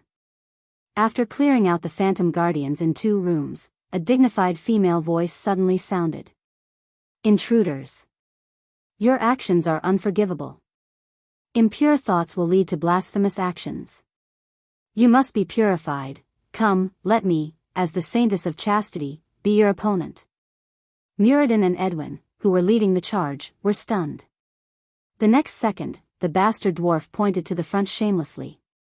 There, Gavin Rad, your favorite woman who emits holy light, is here. Do you want to talk to her? Just one look, and Gavin Rad felt unwell. Damn. What the hell was that? It was true that she emitted holy light. The golden ratio was true. It was also true that she was a woman. And the saintess of chastity. But, why the hell were you a 10-meter-tall stone giant? What happened to the fun and flirting? Gavin Rad, who had always thought of himself as elegant, was petrified. A gust of wind blew, and everyone seemed to see Gavin Rad's soul dissipate with the wind. The female giant was very tall, and she was in a huge hall at the end of the corridor. The thick pillars in the middle of the hall seemed to have some mysterious power that prevented the female giant from walking out. What do we do? Everyone looked at Duque. Duque shrugged. There's nothing we can do. The demon army is about to attack, and I have to eliminate all the unstable factors in Karazhan. Although it's a bit unfair to Gavin Rad's girlfriend, I can only ask her to destroy it. Hey. Who's my girlfriend? Don't think you can say whatever you want just because you're my boss. You have a princess as your fiancée, and I'm still single. Gavin Rad's threatening roar was ignored. Duque commanded, everyone, spread out. Since the opponent is holy, she might have AoE skills like devotion that can penetrate the ground with holy light. The saintess of chastity. This was a dummy boss that could be defeated with one's eyes closed. Duque didn't feel anything for this female boss who was surrounded by a group of succubi for some reason. With a command, everyone rushed forward, sharpening their weapons to defeat the boss. Another accident happened. Are you an emissary of the holy light? Without any reaction to Muradin's shield strike on her calf, the holy maiden of chastity knelt on one knee and stared at Gavin Rad with shining golden eyes. Huh. Gavin Rad's face was full of confusion. Tyrion Fordring raised his long 2-handed hammer. Yes. He and I are both first-generation paladins who have inherited the holy light, the Azeroth. The holy maiden of chastity nodded. I'm so happy to meet companions who believe in the same holy power in different worlds. It seems that you are not my enemy. My name is Jenna Christian. What's your name? Gavin Rad's mind was in a mess, and he answered almost subconsciously, Gavin Rad Bad Luck. Looking at the harmonious exchange of questions and answers, Muradin turned his head. Gavin Rad, how dare you say she's not your girlfriend? Chapter 650. Dwarves were all straightforward people. Unless it involved secrets, they would usually say whatever they thought. Otherwise, why would the gun called Dwarf Fishing Rod be so famous? Muradin's big mouth pushed Gavin Rad directly onto the fire. Apart from Theon, after a brief moment of confusion, almost everyone held in their laughter until they suffered internal injuries. Gavin Rad was also a big mouth. He had just finished talking about his criteria for choosing a girlfriend, and then a boss that fit his criteria jumped out. He really deserved it. Gavin Rad almost had the urge to kill him. But the bastard Duque continued to push the poor paladin into the fire with a straight face. In order to face the coming demon army, we must unite all holy forces. Gavin Rad, Theon, I'll leave the task of communicating with her to you. Yes. Theon straightened his back. Yes. Gavin Rad looked like he was going to a funeral. The female giant Jenna did not seem to notice Duque's shenanigans. Instead, she knelt down excitedly and asked the two paladins all sorts of questions. Duque casually said, I wish you all happiness. Then Duque patted his butt and left. This was a small step for Gavin Rad to sacrifice himself, but it was also a big step for the great cause of the Holy Light. Ah! May the Holy Light fool you. If in the future, books like Interracial Love Under the Banner of the Way of the Holy Light or The Unspeakable Story of the First Paladin and the Female Giant of Holy Light appeared in Azeroth, or even tricked the rookie paladins later on, Duque said that it had absolutely nothing to do with him. After leaving the hall, the bastards finally could not hold it in and burst into laughter. Ha ha ha. I'm dying of laughter. I want to ask, if Gavin Rad and that Jenna had a child, how tall would his child be? Muradin was the first to fire. Ronan replied stupidly, generally speaking, it seems difficult to have children of different races. But there are exceptions. For example, Miss Jessie Farrell in the Stormwind Fleet has dwarven blood. And elves and humans can also give birth to half-elves. Humans and female giants might also be possible. Luo Ning was truly stupid, but in the ears of others, it sounded like Luo Ning was seriously insulting Gavin Rad. For some reason, the three Windrunner sisters blushed when they heard the word half-elf. Of course, except for Benedict, the Bishop of Holy Light, the focus of their discussion naturally fell on the immoral topic of how humans could have children with stone giants. Without two holy knights, the vanguard of the team was much weaker. But it was not important. After dealing with the succubus disguised as a maid, Karthika and his heroic army returned to the battlefield. Khadgar led more than 100 translucent Einarjars and fought against the ghostly guests who were wandering around the ballroom and on the way to the opera house. Duque breathed a sigh of relief. In fact, he was still a bit unsure about clearing out Karazhan. This was Azeroth in real life. It wasn't a game that simply ranked the strong and the weak. The people around him had all stepped into the realm of heroes. It could be said that apart from Luo Ning, who was still a sky mage, none of them were weak. On the other hand, their bodies could not be as strong and durable as in the game. Perhaps in the game, every powerful leader could withstand the attacks of hundreds of top players. Unfortunately, this was reality. After seeing Anduin and Orgrim injure each other so easily, Duque understood.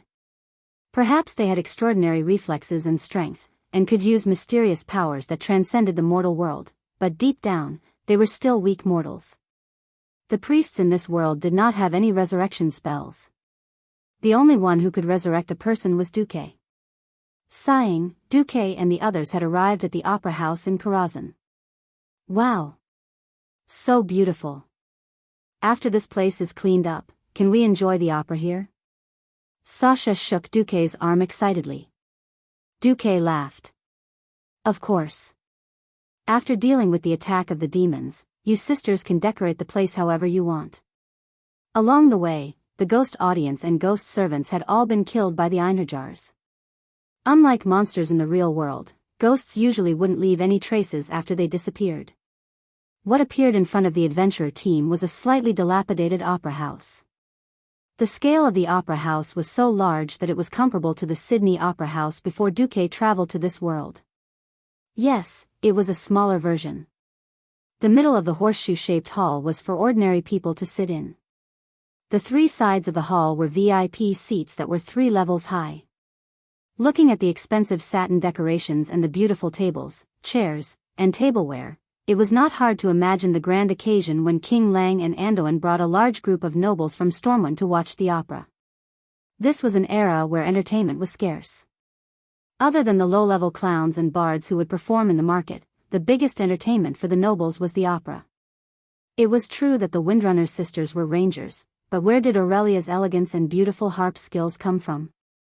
She had also gone through strict etiquette training and a long period of musical training. Suddenly, the melodious sound of the organ reverberated in everyone's ears. Following the direction of the music, Duque and the others found that Sylvanas had sat on the huge organ on the left side of the stage.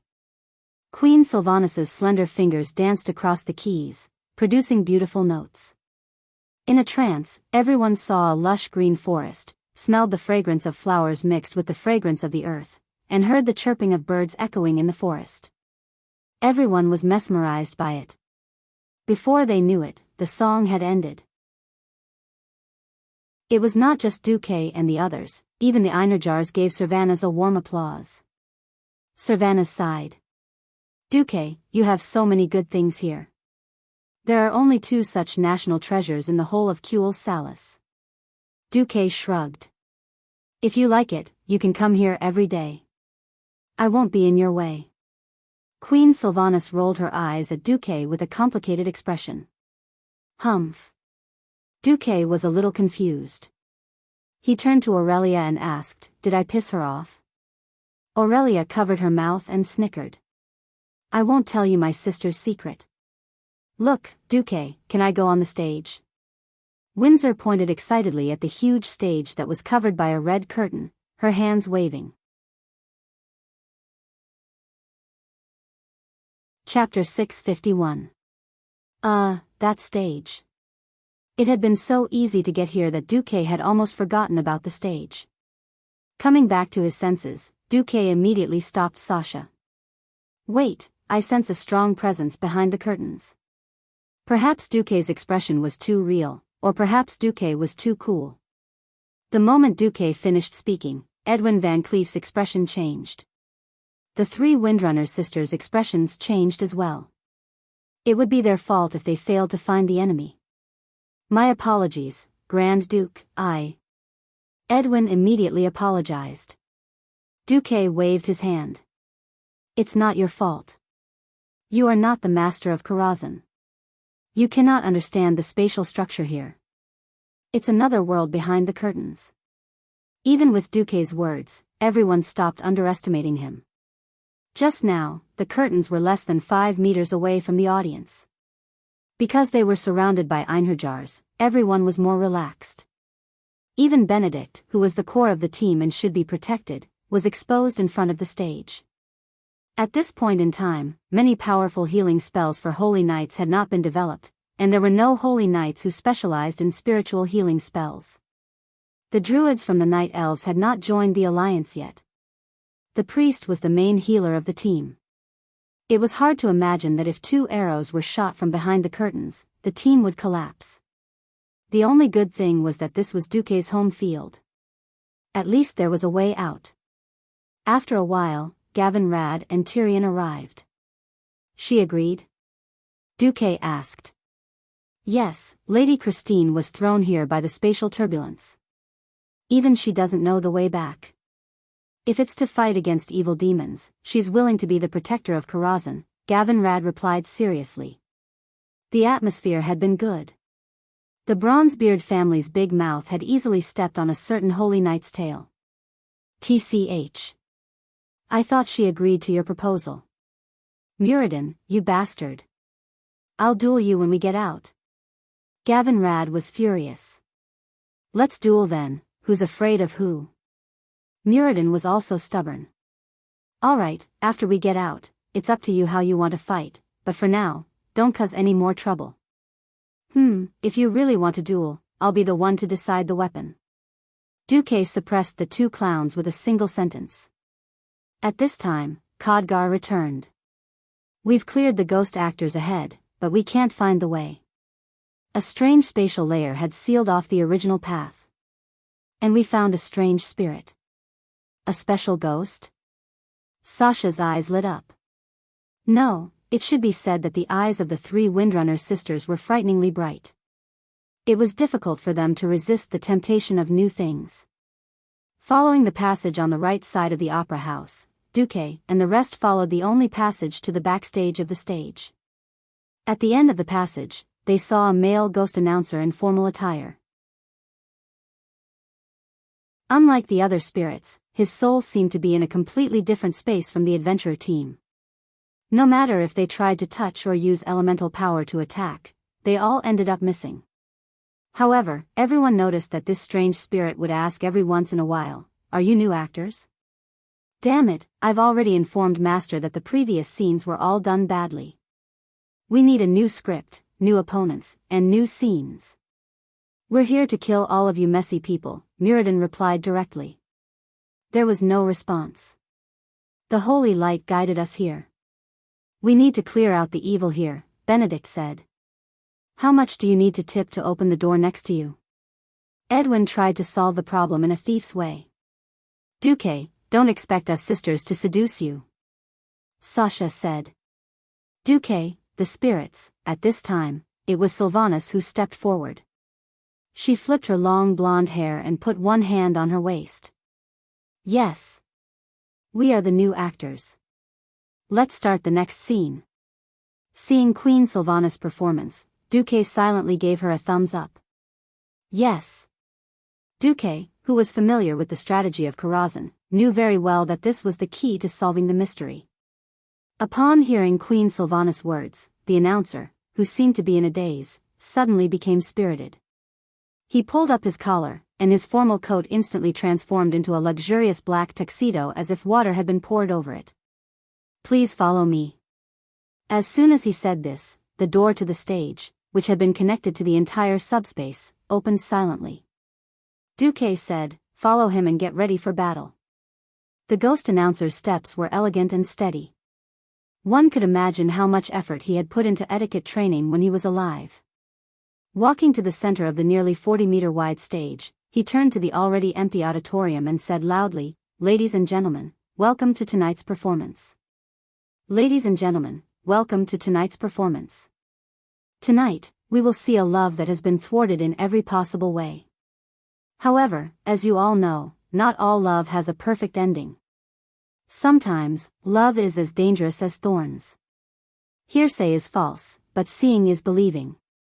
When two people who love each other meet tonight, what kind of tragedy will unfold? Let's wait and see. Now, the performance begins. Duque, who had played Karazhan countless times in the past, knew almost as soon as he heard the opening remarks that the bosses this time were Romeo and Juliet. There would be 3 random scenes on the stage every time. Each scene corresponded to a different boss. The most classic opera Romeo and Juliet was the easiest of the 3 scenes to deal with. As long as the boss of this adulterous couple dies within 5 seconds, it will be considered a pass. At this time, the red curtain began to rise slowly. Muradin, who was standing at the front of the team, slapped his shield with a one-handed hammer, making a loud clang. You guys hide behind me and attack without worry. I, Muradin, will be your shield and protect you. The outermost curtain rose, and when there was only a transparent white gauze curtain left, the light inside lit up, and a slim figure of a woman appeared in everyone's sight. She raised her right hand in a graceful gesture as if complaining about herself, and opened her palm as if to welcome the snowflakes falling from the sky. Juliet opened her mouth. Oh, what kind of demon is love, to torment me like this? Oh. Romeo, my Romeo, where are you?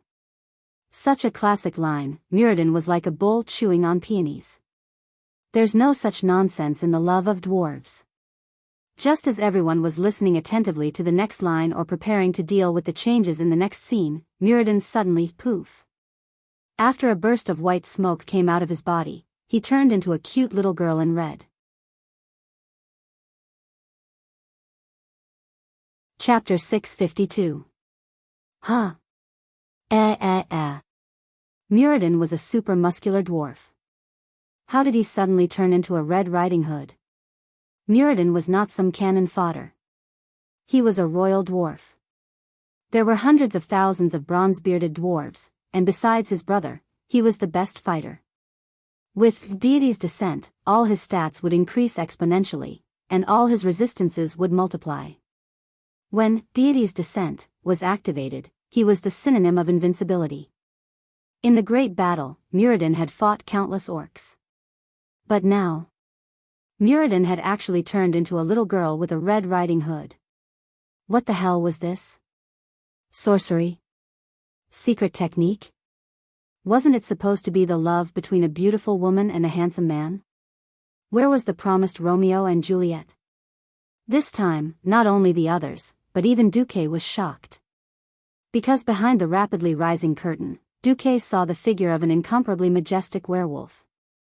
There was also a large number of oddly shaped smurf bosses behind him. Juliet appeared as an undead boss, an undead girl named Dorothy, a lion man, a tin woodman, a scarecrow, and a witch. For some reason, the handsome Romeo was nowhere to be seen. All the bosses, big and small, were charging over. Chaos. It was all chaos. Originally, only one of the three groups of bosses would randomly appear in the Karazhan Opera House. These three groups of bosses represented the three classical operas that had somehow transmigrated to the world of Azeroth: the Big Bad Wolf and Little Red Riding Hood, Romeo and Juliet, and the Wizard of Oz. But now, it was clear that there were three groups of bosses playing at the same time. This meant that Duke's hero team would have to face three groups of bosses at once. Protect Master, Khadgar, who was outside the stage, was the first to react. With a wave of his hand, at least 20 Einherjars rushed onto the stage. Bang! With a bang, Khadgar's magic and the charging Einherjars were all repelled in an instant. No one is allowed to disturb this sacred performance. No one would have thought that the announcer would easily block the way of Duke's helpers. At this moment, the announcer was like a god. Master Duke. Khadgar could only stand outside the arena and worry like a madman, unable to do anything. Duke's voice immediately became everyone's highest order. Everyone, scatter. Muradin, run around the stage. Benedict, heal the dwarf. Tyrion, stand against the prettiest. Gavin Rad, hold the Tin Woodman. The Windrunner sisters took turns fearing the lion. Leave the rest to me.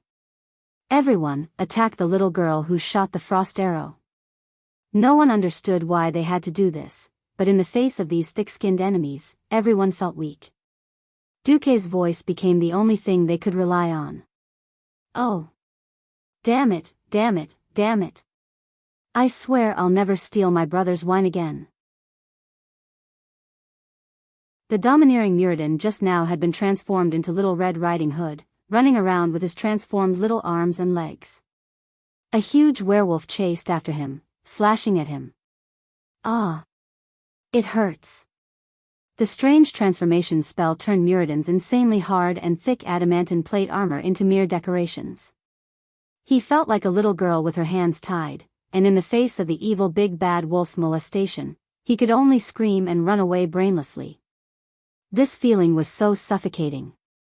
So was Tyrion. He had killed countless orcs, be it male or female orc warriors. But when he smashed his hammer against Juliet's delicate human female face, he almost couldn't do it. The only good thing was that the holy light clearly told him that the woman in front of him was a ghost. Exorcism. Dazzling golden holy light suddenly exploded, attaching itself to the hammer and blasting at Juliet. Unexpectedly, as an undead, Juliet could also use holy light. And it was a healing spell? Holy light above, could undead also use holy light to heal their companions? Tyrion almost bit off his tongue. The next moment, a chaotic arcane aura suddenly appeared, forcibly disrupting Juliet's healing spell. Tyrion turned his head slightly and caught a glimpse of Duke, who had just retracted his palm. Counter magic? When all the attackers concentrated their firepower on the seemingly weak girl, Dorothy, Duke was the busiest one. As soon as he interrupted Juliet's healing, the other side released no less than 10 flame blasts with Hand of Magic, forcibly turning the scarecrow into a human-shaped torch, blindly bumping around. Not only that, but a well-timed Frost Nova had also blasted a handsome male undead thief out of the dungeon. At this moment, the undead thief stood less than 2 meters behind Benedict, the Bishop of Holy Light. The air was almost completely occupied by Duke's Hand of Magic, and the huge Hand of Magic was performing multiple spells at the same time. Hundreds of flame blasts formed in the illusory arcane palm, each huge fireball enough to make one's heart palpitate. The 8 seconds of casting time, in the fierce melee, seemed to be over in the blink of an eye. However, when the sky full of fire crashed down, even the faces of Duke's own people instantly turned pale. Rumble. In his field of vision, huge fireballs whizzed past. In the first second, Dorothy was killed. In the second second, Dorothy's dog was also blasted to death. In the third second, the scarecrow fell with a crash, burned to ashes by the flames. In the fourth second, the lion was jointly taken down by the Windrunner sisters and Duke. In the fifth second, the Tin Man was smashed into pieces by at least 30 fireballs in one go. In the 6th second, the witch followed in the footsteps of the other characters in The Wizard of Oz. If it was the Duque of the past, he would never have been able to make 108 hand of magic cast flame blasts at the same time. Just the upper limit of his magic power was far from enough, but after advancing to Radiant Moon, the abundant magic power gave Duque an almost infinite ability to fire. But the crisis was not over, because Muradin had changed back, but this time, it was the Bishop of Holy Light who turned into Little Red Riding Hood. He did not react at all, nor did he realize that after turning into Little Red Riding Hood, he could almost double his movement speed. Protection blessing. On the other side, Gavin Rad reacted the fastest, and immediately cast this divine skill to save the situation. The rich holy light turned into a solid shield, suddenly propped up around Benedict's body. The big bad wolf's huge claws scraped against the holy light shield, making an unpleasant sound like scratching glass. However, no matter how much the big bad wolf waved its claws wildly, releasing more than 30 claw attacks in a mere few seconds, the big bad wolf returned with nothing. We can win. Just as everyone in the team had the same thought, an extremely terrifying stench was released from the audience seats outside the stage. That was the aura of a great demon. Chapter 653. The division of the Eridar race had already happened more than 20,000 years ago. It was long enough for one race to evolve or degenerate into another. That was why the exiled Drenii and Manari, who were later known as demons, had different physical characteristics. The most obvious difference was that Drenii did not have wings.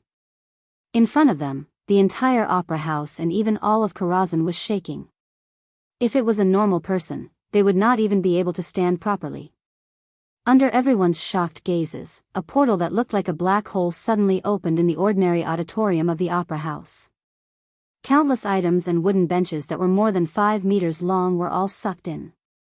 Not only the first floor, but also the curtains hanging on the huge pillars, the decorations on the balconies of the second and third floors, and the mess of tableware and wine utensils were all sucked into the air.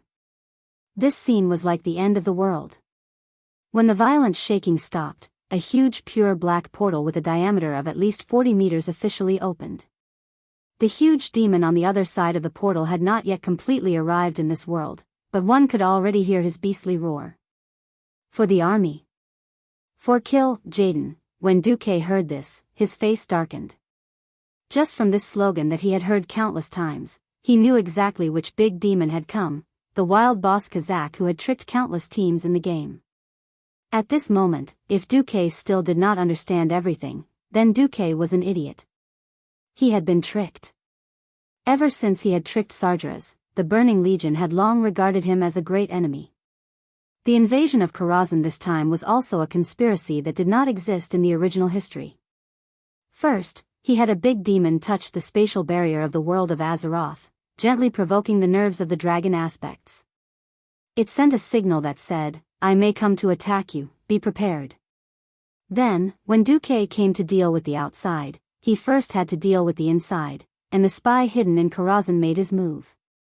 Duque did not know who the demon was or where it was, but it must be in Karazhan. Otherwise, there was no way to explain why Kazak would come when he had brought a group of Alliance heroes to clean up Karazhan. Perfect timing, perfect conspiracy.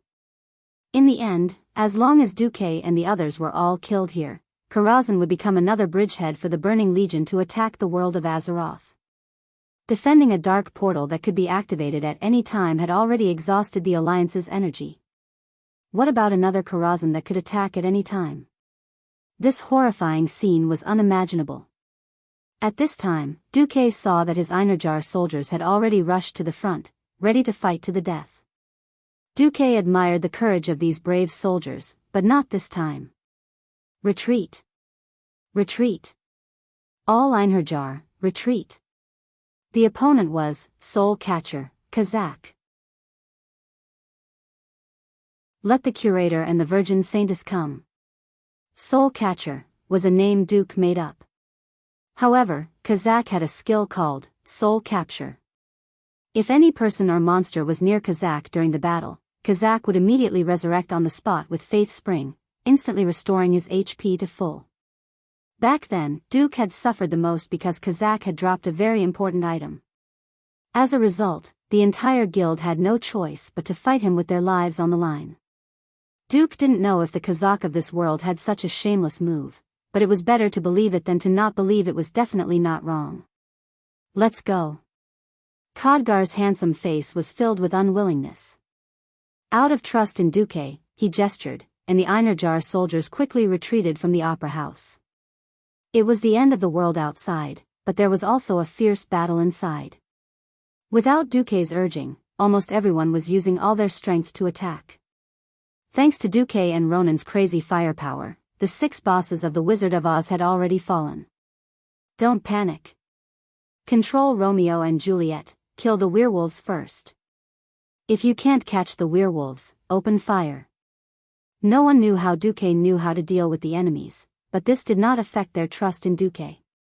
If not for Duque's command, the team would have been reduced when the enemies swarmed them. Everyone was in a sorry state, and the big demon that was about to come out made everyone nervous. But these were all heroes in the alliance, and the more nervous they were, the calmer they were.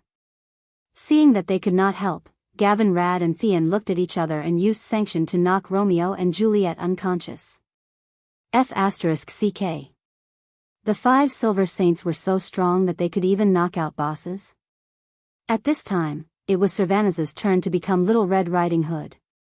Looking at the dignified Queen Sylvie turning into a little blonde loli, Duke actually had the mood to burst into laughter. Queen Sylvanas used the agility of a ranger to escape while glaring at Duque. Duke snickered, but his hands did not hold back. Everyone, open fire. Aurelia and Sasha immediately used rapid shooting. A purplish-blue arcane light erupted from Duque and Ronan's bodies like a volcanic eruption. Ronan used the ultimate arcane skill, Arcane Energy. Duque used the top-tier metamagic ability, Arcane Energy Storm. But after Duque became a Radiant Moon Archmage, the effect changed. After activation, spell damage would increase by 200%, mana consumption would increase by 100%, and the effect would last for 20 seconds. The power and mana consumption would increase, but the duration had to be shortened. This was because such a terrifying ultimate skill was a huge burden even for a Radiant Moon Mage's magic circuit. At the same time, the accessories on their bodies were activated again. When Unruly Will and Cruel Tricks were activated at the same time, the audience felt like they were listening to a singer sing a song. It was as if the song had reached the highest note, but at the next moment, it went up an octave higher. They climbed to the peak, only to see an even higher mountain behind the clouds. There was a mountain higher than the one before, and the peaks were endless. Especially when Duque poured all his mana into the 108 mage hands to cast Flame Blast. Everyone could vaguely hear the terrifying roar of thousands of warships firing at the same time. Bang! The stage was as bright as day, and almost everyone could not open their eyes from the blazing light. This was the first time Sylvanas's face lost all color. Even though she knew that those larger flame explosion fireballs weren't aimed at her, that scorching aura, that terrifying feeling of death brushing past her made her scalp go numb, her entire body covered in goosebumps. Duque, if I die, prepare to be single for the rest of your life.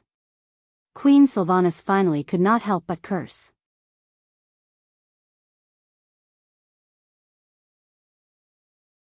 Chapter 654. History often said that Sylvanas was the most rebellious among the Windrunner sisters. Duque did not feel anything about that, but he did now. I haven't hit your head yet, have I? Why are you panicking? Duque could not stand Aurelia and Sasha's nervousness, as if the one who was going to kill Sylvanas was not the ferocious wolf behind her, but Duque. Duque knew that Aurelia hated the orcs because her brother, Rira's Windrunner, was killed by the orcs. He also knew that if anything happened to Sylvanas, his sisters would say goodbye to him, but Duque was furious. Duque retracted his 10 fingers, and the fireballs that were already close to Queen Sylvanas got even closer. Queen Sylvanas felt like she was about to pee her pants. That's right. She was only a high elf ranger, not the forsaken queen in history. She would feel pain if she got hurt, and she would die if she got hurt. Originally, rangers relied on high agility and evasion to survive, but now she was a weak little Red Riding Hood who had nothing but her quick feet. Looking at the overwhelming fireball rain that covered the sky and covered the earth, there was no gap at all. Queen Sylvanas almost suspected that Duque was trying to kill her on purpose. Not just Queen Sylvanas, but the other two sisters were also so nervous that their hearts were in their throats. Time seemed to have frozen. Duque's astonishing control over his spells that far surpassed that of a level magician was on full display. 36 pyroblast fireballs shrunk the moment they touched Little Red Riding Hood. They shrunk from the size of a water tank to the size of a fist, but that did not mean they were weaker. The fireballs that were as bright as the morning sun suddenly became brighter than the afternoon sun. These fireballs were like living creatures. They even dodged Little Red Riding Hood's transformation into a tall and slender elven beauty, passing through her hair bun, ears, neck, armpits, and even her crotch at high speed. In the next moment, all of them landed on the big gray wolf behind Queen Sylvanas. There was no thunderous explosion, only a series of silent impacts. It was as if someone had smashed a heavy hammer into a large, berserk werewolf's body. Sylvanas looked back and saw the 36 fireballs combine into one and fiercely hit the big bad wolf's belly. Then, they suddenly shot up and hit the big bad wolf's chin.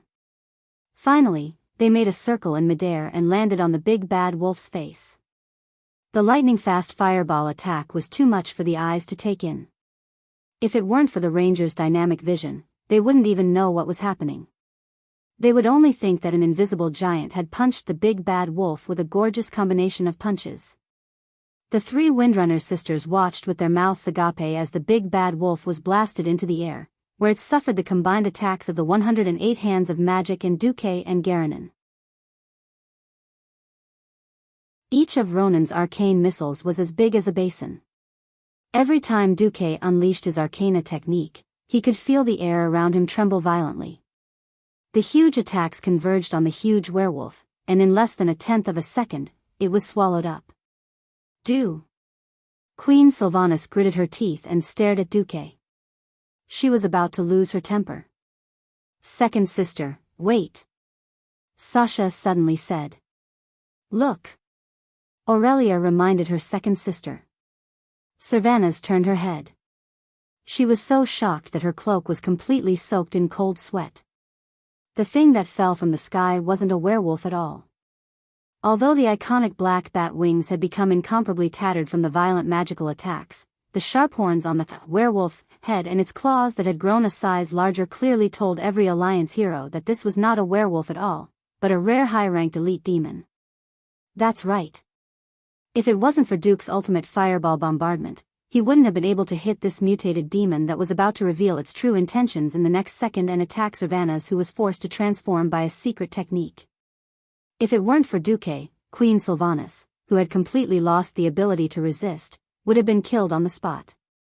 Humph. TSK, Romeo and Juliet, who were the only two left on the stage, suddenly made a sound of disdain. Under everyone's gaze, the skin on their faces started to crack, and they no longer had the aura of the undead. It was the aura of a true great demon. Looking at the two female demons that burst out of their smaller bodies and gradually grew larger. If there were dogs nearby, Duque might really want to kill them. Plump balls, beautiful waists, amazing curvature of the buttocks, and bikini attire. Just looking at these two demons, who were rare beauties in the eyes of humans, were mysteriously sexy. Unfortunately, they had goat horns that curled from their foreheads to the back of their heads. One of them was scarlet while the other was purple. They also had the same iconic pointed tail and goat legs that curved backwards.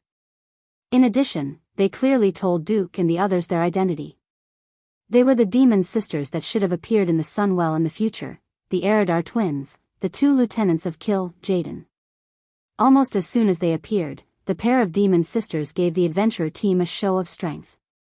They raised their hands and used Chaos Strike, causing Theon to lose his bearings and spin around on the spot. The other also waved her slender hand, and Gavin Rad was already bathed in flames, dancing in the flames. Rejoice! Lowly mortals, you will become the first victims of the Burning Legion's conquest of Azeroth. The purple-skinned one was Queen Sailoras.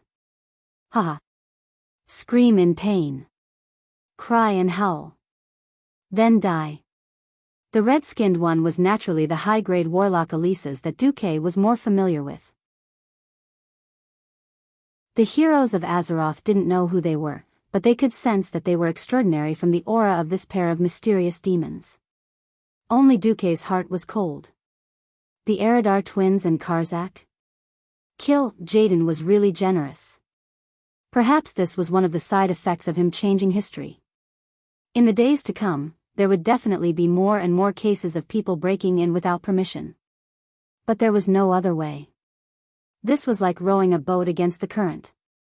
If they didn't want to experience the sorrow of helplessness and despair again and again, they had to be prepared every time. Since Azeroth didn't have the advanced technology and didn't have the power to travel countless light years to kill the Burning Legion that was hiding in some unknown corner, they could only obediently wait for the arrival of the true dawn. It wasn't Duque's personality to let others do whatever they wanted. Duque sneered and snapped his fingers. Demon, don't think too highly of yourself in my territory. Almost at the same time, a bright golden light suddenly descended from the void and blasted into the head of Karzak, who was about to climb into the opera house. The huge figure of the Saintess of Chastity appeared at the entrance of the opera house. At the same time, the wooden boards above the stage exploded, and a huge magically constructed giant fell with a loud bang. Curator, enter.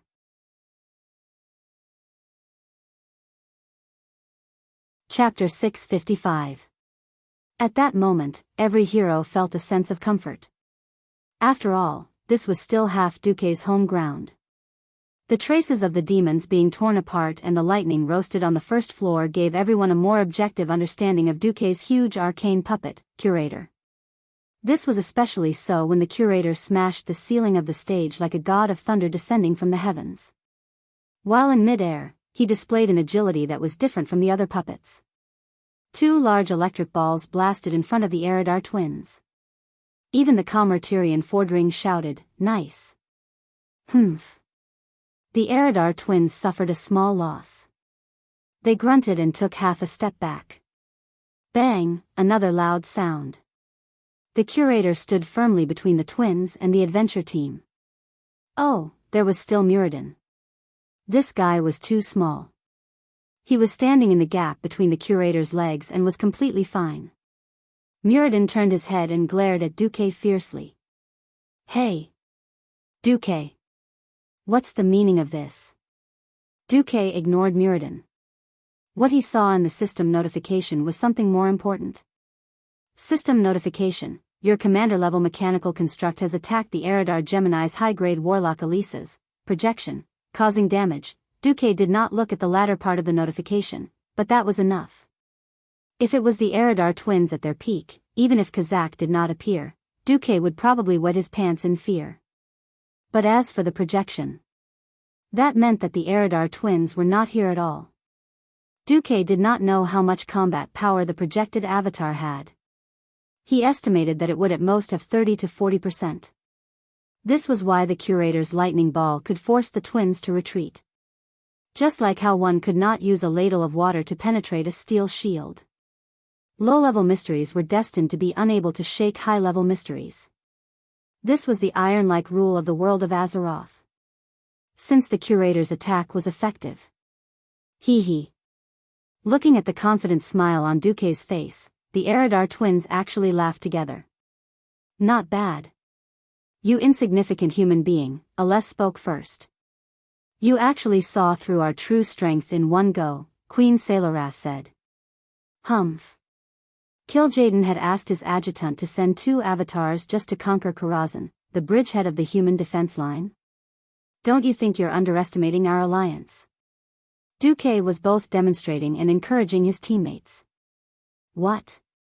Just the incarnation of Kil'jaeden's adjutant? Every hero shivered. No, it was more like they had been injected with a dose of chicken blood. It took courage to fight against a powerful enemy, and it took even more courage to launch a suicidal charge despite knowing that death was inevitable. Not everyone was called Wuther the Light Envoy. Compared to fighting to the death with the demons, everyone preferred this kind of counterattack. For the Alliance. Charge. Muradin was the first to rush forward. He was immediately kicked away by Queen Sayloras. Although Kil'jaeden and Kil'jaeden were in human form, they were as tall as two people. The kick was definitely painful. Muradin flew out with his heavy armor like a fly ball hit by a baseball bat. At this time, Muradin's qualities as a top warrior hero were fully revealed. Even when he had nowhere to borrow strength from in the air, Muradin still had the time to activate the warrior's special skill, Intercept. Using up a stream of fury, which was the source of the warrior's strength, Muradin, the dwarf, suddenly kicked with his short legs in the air, causing the air under his feet to explode. He turned into a stream of light and rushed towards Queen Sayloras again. Not only did he use Intercept, but Muradin also grew larger at high speed in the air. When he was about to hit Queen Sayloras, he had become a short, fat giant with a height of more than 2.5 meters and a body width of nearly 4 meters. His entire body was covered in a metallic silver color. The dwarf's godly skill, Avatar.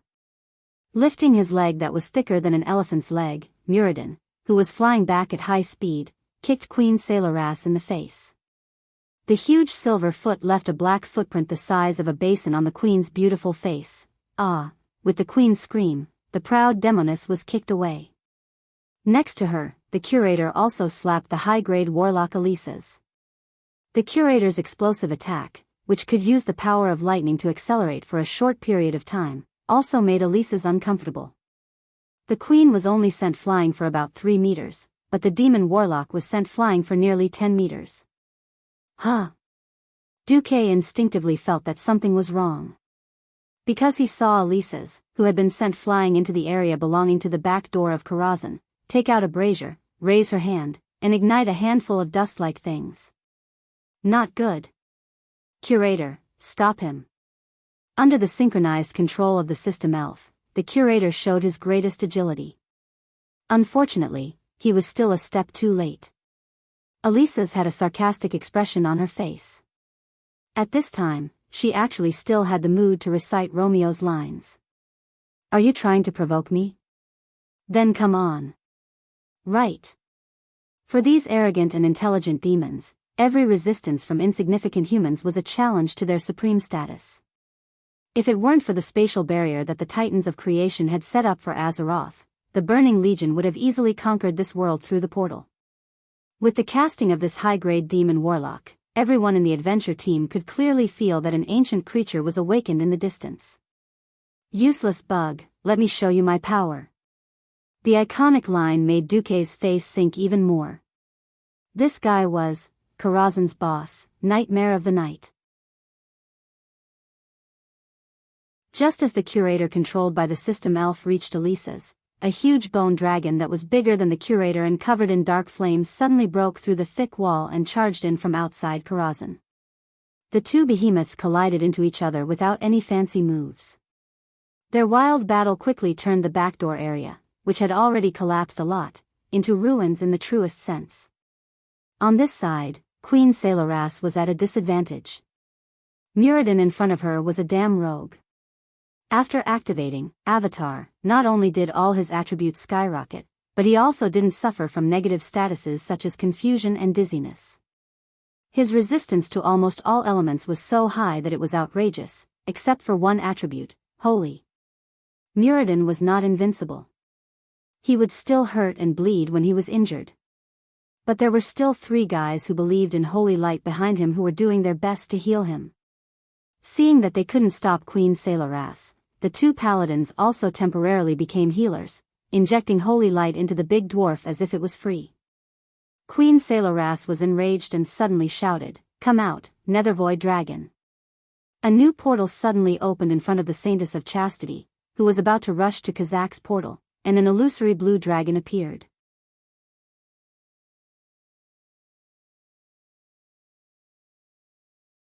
Chapter 656.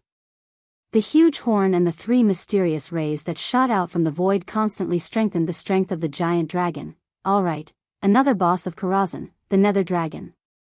At this time, Duque really wanted to eat someone up. While he was busy fighting the orcs, the Eridar twins had secretly controlled almost all the bosses in Karazhan. If not for the Einarjar and Khadgar's reliability, and the fact that the Curator was an arcane construct that was difficult to control with dark power, perhaps when Duque returned, there would already be a huge pit waiting for him. Evil must be purified. The Saintess of Chastity angrily raised her hand and a golden beam of light blasted towards the portal. However, she inadvertently blocked a red ray that came from the void. Half of the Nether Dragon's body was stuck at the entrance of the Opera House. It waved its claws and began to wrestle with the Saintess of Chastity. At this time, everyone on the Alliance's side realized that something was wrong. Aurelia was a little anxious. Duque. If you still have any tricks up your sleeves, use them quickly. The guy who barged in gave me a bad feeling. Inside the Opera House, the thick dark aura was enough to easily suffocate any ordinary person to death. The surging mysterious power tore all the debris in the Opera House into pieces. If the Opera House itself was not a part of Karazhan and was fixed by the strange subspace, just Kazak's intrusion alone would have been enough to throw the entire building into the sky like a toy, and then it would explode and fall apart. Duque's face was livid. Ha ha ha. I'm coming, mortal. Look up to the powerful Burning Legion. Kazak's wild laughter rang through the entire Opera House. First, a huge red claw with 3 fingers stretched out of the portal. This demon's claw was so huge that it could be used as an anchor for a battleship. Then, a pair of sharp red bat wings and a square-headed broadsword that looked like a door panel extended out. Finally, there was the iconic horned head and the ferocious face of the demon. However, perhaps because of the venue, Kazak could not completely enter this space. The Kazak that appeared in front of everyone only reached his waist. Even so, that terrifying evil aura had already spread out in all directions like a shockwave. The Windwalker sisters, Edwin, and the others, whose bodies were relatively light, almost subconsciously wanted to move away from Karzak as far as possible. Ha ha ha. Puny humans, do you still want to resist the mighty Burning Legion? Kazak looked around and wantonly mocked Duque and the others. Duque? Servanas was also anxious. You have a way, don't you? Sasha's eyes were filled with confidence. The other heroes did not speak, but their thoughts were the same. Behind Muradin, the 3 rangers, Garanon and Edwin continued to attack with all their might. Edwin Van Cleef transformed into a flickering phantom, his ethereal figure flashing past the Queen's side. Every time he appeared, he would inflict bleeding damage on the Queen's demonic leg. But as they did their job, everyone placed their hopes on Duque. That's right, they were all very strong. If it was an ordinary enemy, no matter how many or how strong they were, they would not retreat at all. Unfortunately, this was far beyond the limits of what mortal power could handle. When they could not handle things themselves, they could only pray for a miracle. Duque was synonymous with miracles. Did Duque run out of tricks? More or less. Racking his brain, Duque could not think of a good way to deal with Kazak. The others might not know, but Duque knew that Kazak was a very meticulous enemy. If this bastard was not killed in 3 minutes, Kazak would enter a berserk state. That was a terrifying state where his attack power and life force would double and double. Anyone would have to kneel before it. Duque could run away with his corpse, but Aurelia and the others would all die. If they could gather the strength of 10 people and gang up on Kazak, they might have a chance of survival. With the projection of the Eridar twins still around, there was no chance of survival at all. Duque pulled out a red scale at lightning speed and shouted at it. Help! I'm going to die. Alexstrasza, get over here and help me deal with that big demon, or you'll have to help me collect my corpse. Well, actually, those were purely Duque's thoughts. As the deputy commander of the Alliance, the hero of the Alliance, and the new temporary guardian, would Duque do something so uncool? Of course not. The actor Duque had Theon carry the high-grade warlock auras, who was charging over again, while his hands continued to attack Queen Sailoras. He only used a small amount of time to say to the scale, "The commander of the Burning Legion, Kil Jaden, has sent Kazakh and his 2 deputies to attack Karazhan. The acting guardian, Duke Marcus, will fight until the last moment. If possible, please send reinforcements as soon as possible." Ever since the Eridar twins helped Kazakh forcibly open the spatial barrier of Karazhan, the surrounding space had become unstable, and magic communication had lost its effect. As for how effective this scale was, Duque was not sure. Do your best and leave it to fate. This was Duque's attitude. The acting guardian's authority was only to call an ancient red dragon of the Red Dragon army. Duque was very clear that one ancient red dragon was definitely not enough.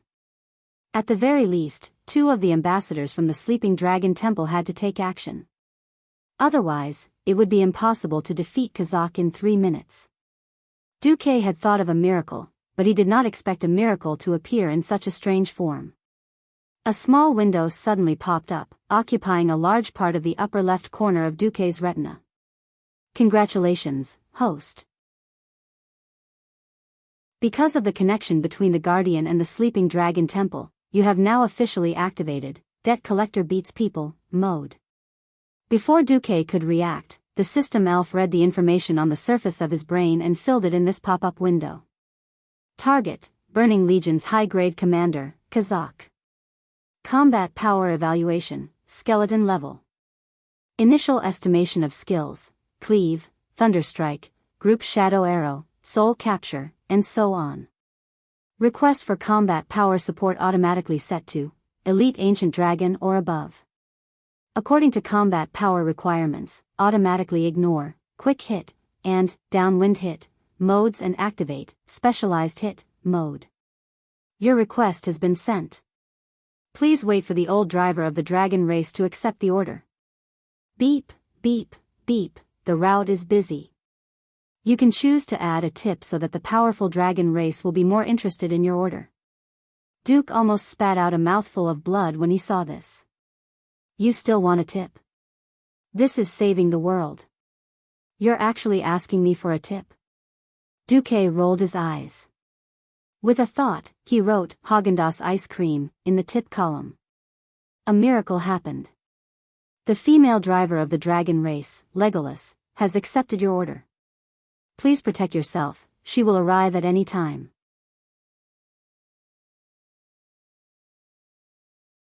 Chapter 657. Huh? Dragon Tribe driver Legolas? Who is that? Why does it sound so familiar? Duque's first reaction was to be dumbfounded. His second reaction was F***CK. Kazakh's shadow arrow rain that covered his entire field of vision was coming. It was not a good feeling. It was as if he was tied to a cross and could not move at all, while the other party tossed a black, poisonous sea urchin at his face. The sound of death that rang in his ears made his scalp go numb. Hide behind me.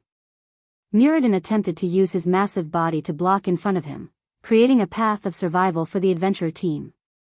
However, his actions were stopped by the Eridar twins at the same time, and he was forcefully held back. At the critical moment, a teleportation gate suddenly opened beside Duque. An extremely healthy and fair thigh appeared in front of Duque. Unlike the slender thighs of the Windrunner sisters, this thigh was thicker than an elf's due to the protruding buttocks at the base of this thigh. This did not mean that this thigh was ugly. Instead, starting from the thigh, the entire thigh began to become streamlined. This was a very mature and beautiful thigh. Duque recognized this thigh.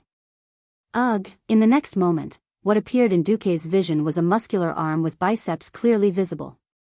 Even though it was as fair as Aurelia's, it was even more muscular and beautiful than the Windrunner sisters' arms. It was not the kind of muscles that bulged exaggeratedly, but it had the beauty of a bodybuilder. It was just this one hand that was raised lightly. A translucent illusory red dragon wing replaced the rising red curtain, firmly blocking the entire stage. Phew.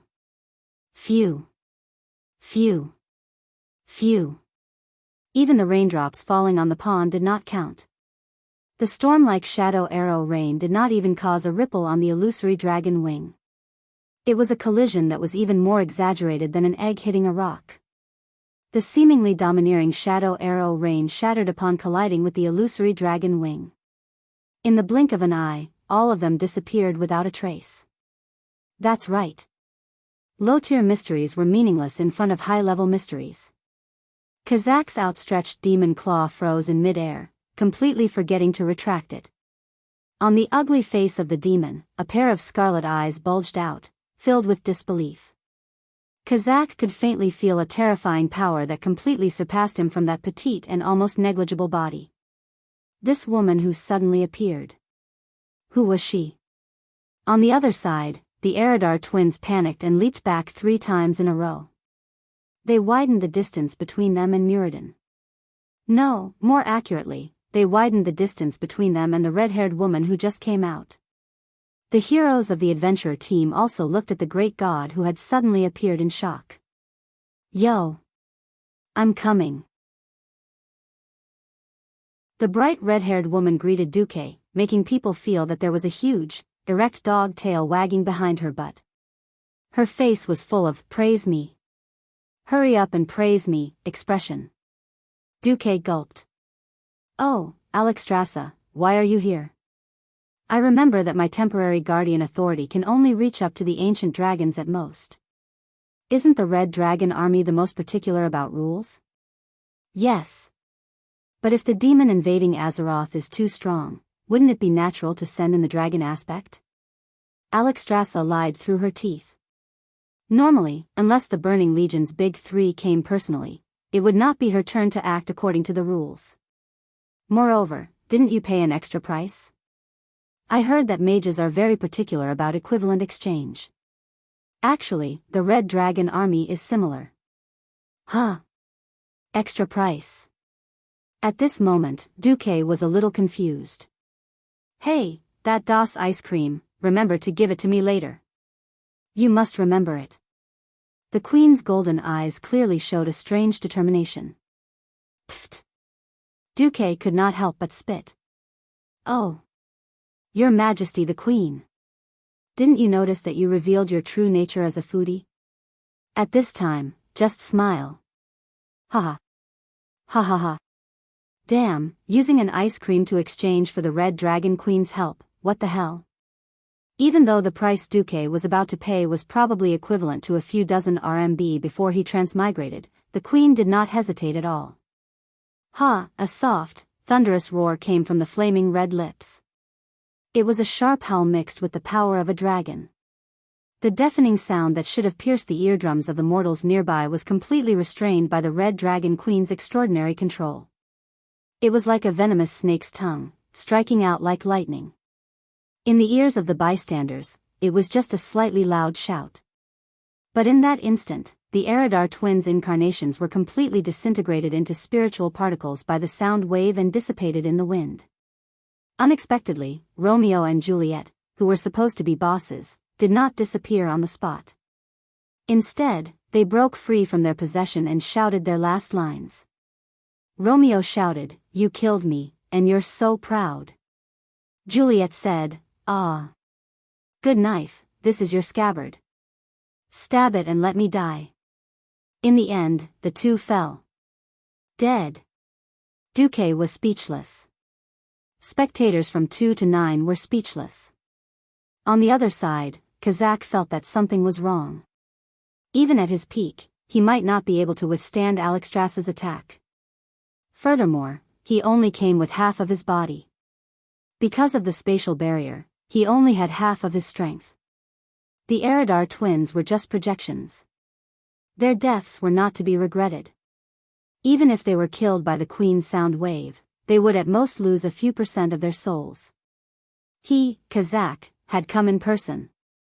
At this moment, Kazak wanted to cry himself to death in the toilet. Ah! As he shouted, Kazak made his last struggle. The sword in his hand that was more than 10 meters long drew a cold arc in the air. He used all his strength to slash at the Red Dragon Queen in the middle of the stage. Humph. Disdain flowed out of her golden eyes. She walked forward casually, feeling completely defenseless. Her steps were so light that it seemed like she was going for a picnic. It was not like a warrior's footsteps at all. Kazakh almost couldn't help but laugh. For the first time, he saw the light of victory. Yes, dragons were indeed powerful creatures. Their bodies were also top-notch. The Red Dragon Queen's almost limitless healing ability was also very overpowered. But, so what? Kazakh laughed maniacally in his mind. Fool! How much strength can you use in your human form? I, Kazakh, will be taking the head of the life-giver Alexstrasza. Kazakh left this sentence in his mind and attacked with all his might. The sword, which was already faster than a mortal's dynamic vision, actually burst out with a short but powerful aura and exploded with a second acceleration. The sword cut through the void and slashed at the queen's neck. At this moment, Alexstrasza suddenly said, "My ice cream."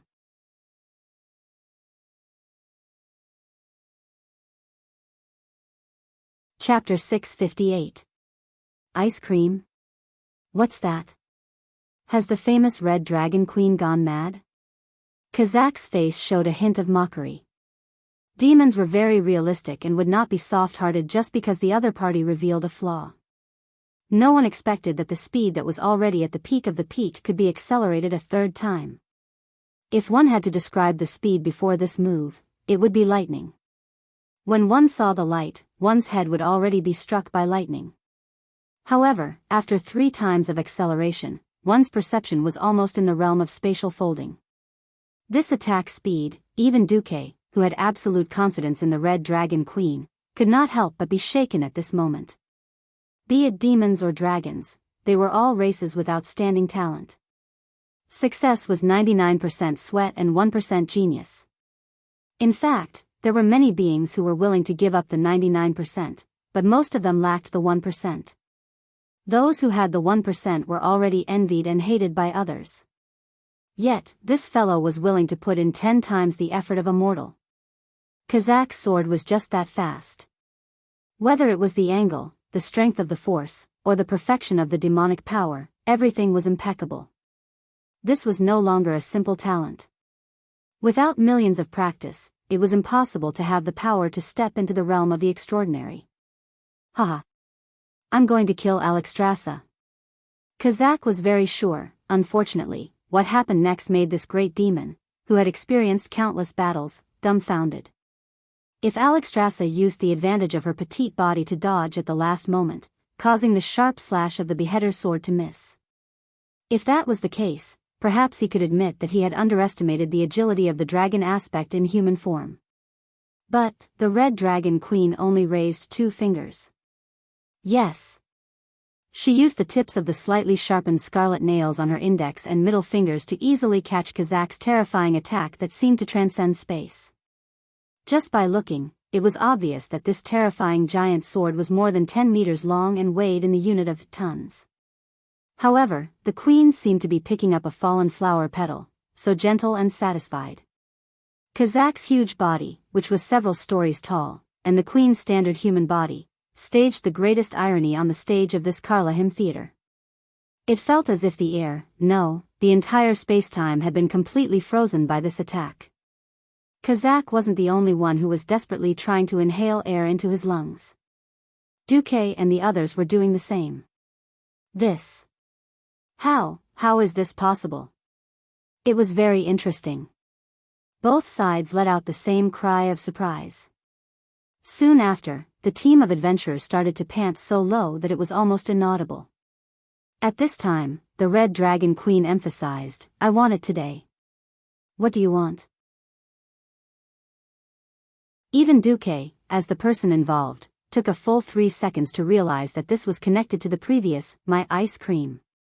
This foodie actually said, "I want the ice cream today."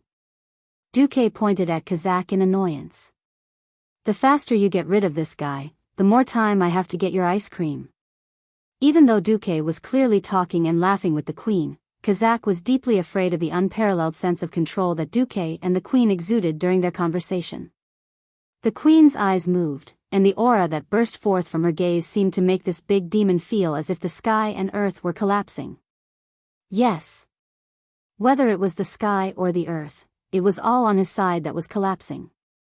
The surrounding temperature suddenly rose by more than 20 degrees.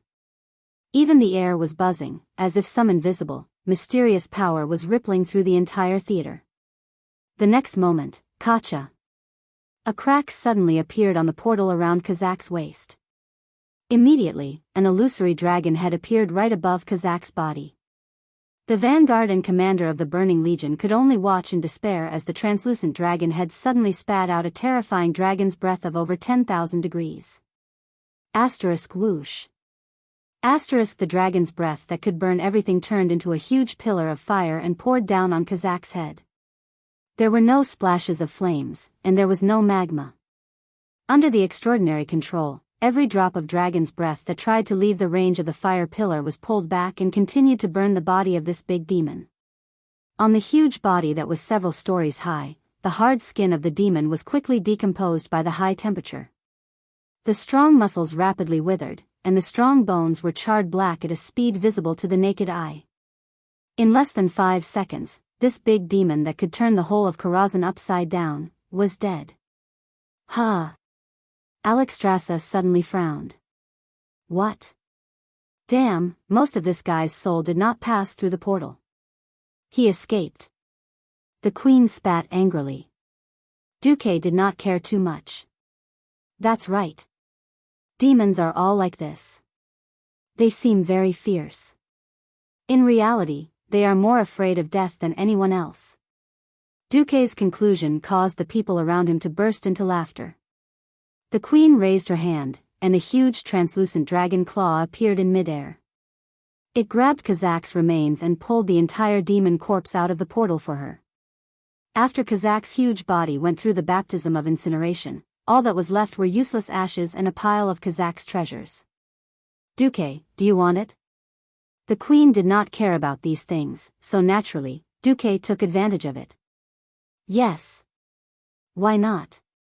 It's only fair to kill the enemy and take the spoils of war. Defeating the boss without looting the corpse. That was a crime in every sense of the word. I'm committing a crime. Even though Duque was recognized as a black hand in the game in his previous life, he would not give up on looting the corpse. As for the black hand, one had to have the ability to defeat the boss to be qualified to be a black hand. If you don't let me lead the group, you won't even have the chance to see the black hand looting the corpse. Humph humph humph. The evil Duque firmly defended his black hand actions in the game. An icicle spell swept up a small tornado and cooled down the high-temperature ashes at the same time. The excited Duque quickly used the magician's hand to take out a staff with a head that looked like a small drum and 4 strange feathers. Duque tossed it to Ronan. Amber seal, perfect for you. Thank you, teacher. Ronan accepted it happily. Duke gave a one-handed hammer called Skybreaker to Muradin and the 2 holy knights to discuss how to split it. He then gave the cloak, Escadar's fur, to the Windrunner's sisters, and finally gave a pair of gloves called Leather of Bad Luck to Edwin. Finally, he found what he wanted the most, Shadow Eye.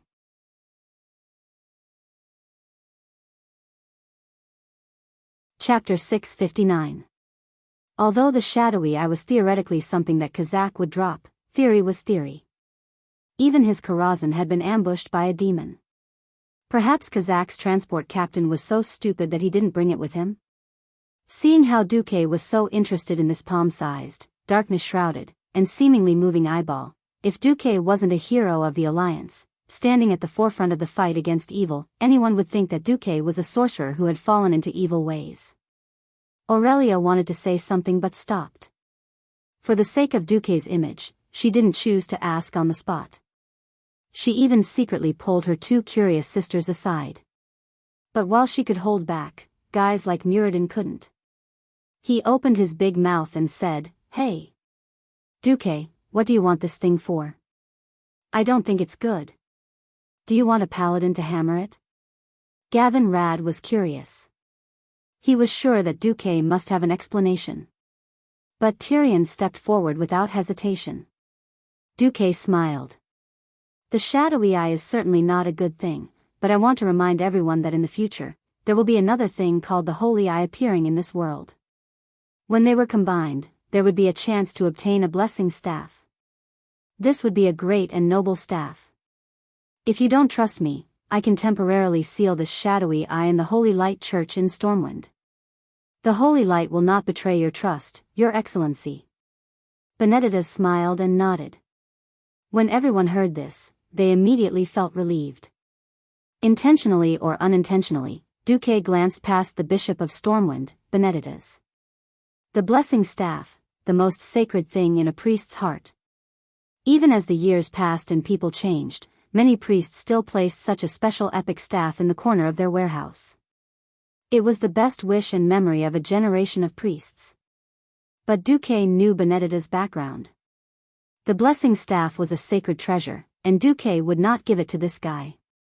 On the other side, the battle between the two bosses continued. Duque had everyone help the Virgin Mary deal with the Void Nether Dragon, but he and the Red Dragon Queen didn't move. Duque, you're not going? Everyone was a little puzzled. Duque's smile gave people a sense of absolute confidence. I won't be going. If I or Her Majesty Alexstrasza takes action, it will be over in an instant. In the future, everyone might have to face all kinds of powerful enemies with strange abilities. This is a rare opportunity to train. Everyone, please use your wisdom and courage to deal with this Nether Void Dragon. Ah. Yes, please replace Ms. Christine first. With her help, it's meaningless. What was being pretentious? This was what it meant to be cool. There was nothing more to say about the boss's demeanor of not needing him to do anything for such a small matter. It didn't feel like Duque was a young man at all. Instead, it felt like he was on the same level as the Red Dragon Queen. As the guardian of Azeroth, he had protected this world for thousands of years. He was the kind of powerful existence that could suppress all gods and demons with a wave of his hand. Okay, he was cool for 3 seconds. When Aurelia asked, Duque, what are you going to do now? Duque had a strange expression.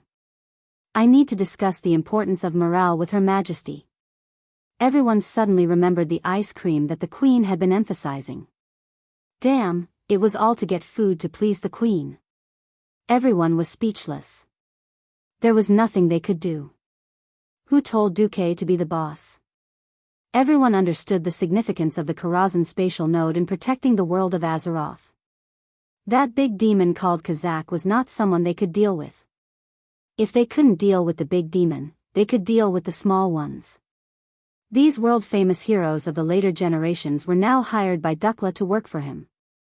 The Queen put her hands on her hips and waited for everyone to leave the stage. Almost as soon as everyone left, the Queen's face changed. A foodie's face. The Queen almost turned into a husky wagging her tail. Hey, Duque, is that Häagen-Dazs ice cream delicious? I only realized that the dragon's cooking skills are terrible when I became a human a while ago. Ah, humans and high elves are magical races that really know how to enjoy themselves. Duque was speechless. The Queen shook Duque's arm, almost shaking Duque's small body. Forget about those idiots who only know how to eat their prey raw for tens of thousands of years. Even that kid Cleistras is not kind. He clearly tasted a lot of delicious food in the Dalagen, but he refused to give it to me even once. Cleistras was Krasis, right? Hey.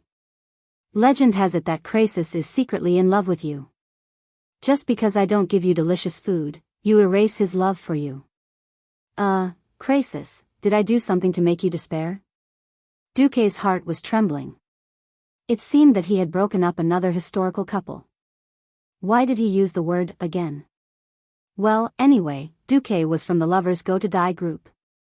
Even if he was now a traitor to the Singles Alliance, Duque decided not to care about it. Unexpectedly, the Queen kept on chattering. When I was Legolas, I heard a piece of news. The best seasoning in the whole of Lordaeron comes from you.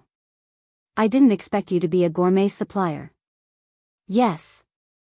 If I could travel back in time, I would definitely write a book called The Gourmet Supplier and dominate the Dian Yang website in 2016.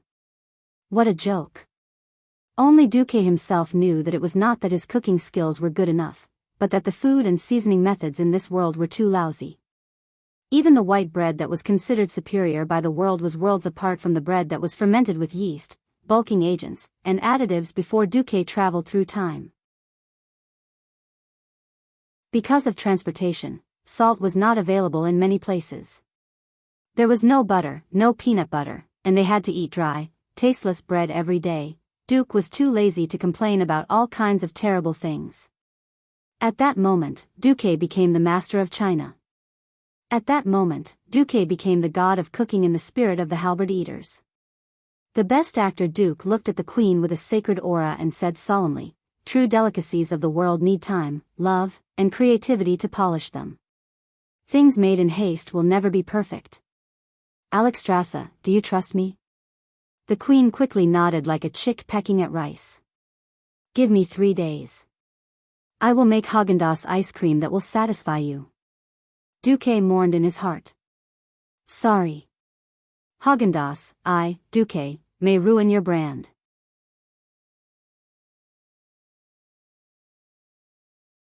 Chapter 660. Logically speaking, there was a reason for everything's success. So big that humans dominated the earth. So small that the success of Häagen-Dazs ice cream. Although Duque always felt that Häagen-Dazs was too sweet, many people in his previous world would easily think of it when they thought of the best ice cream.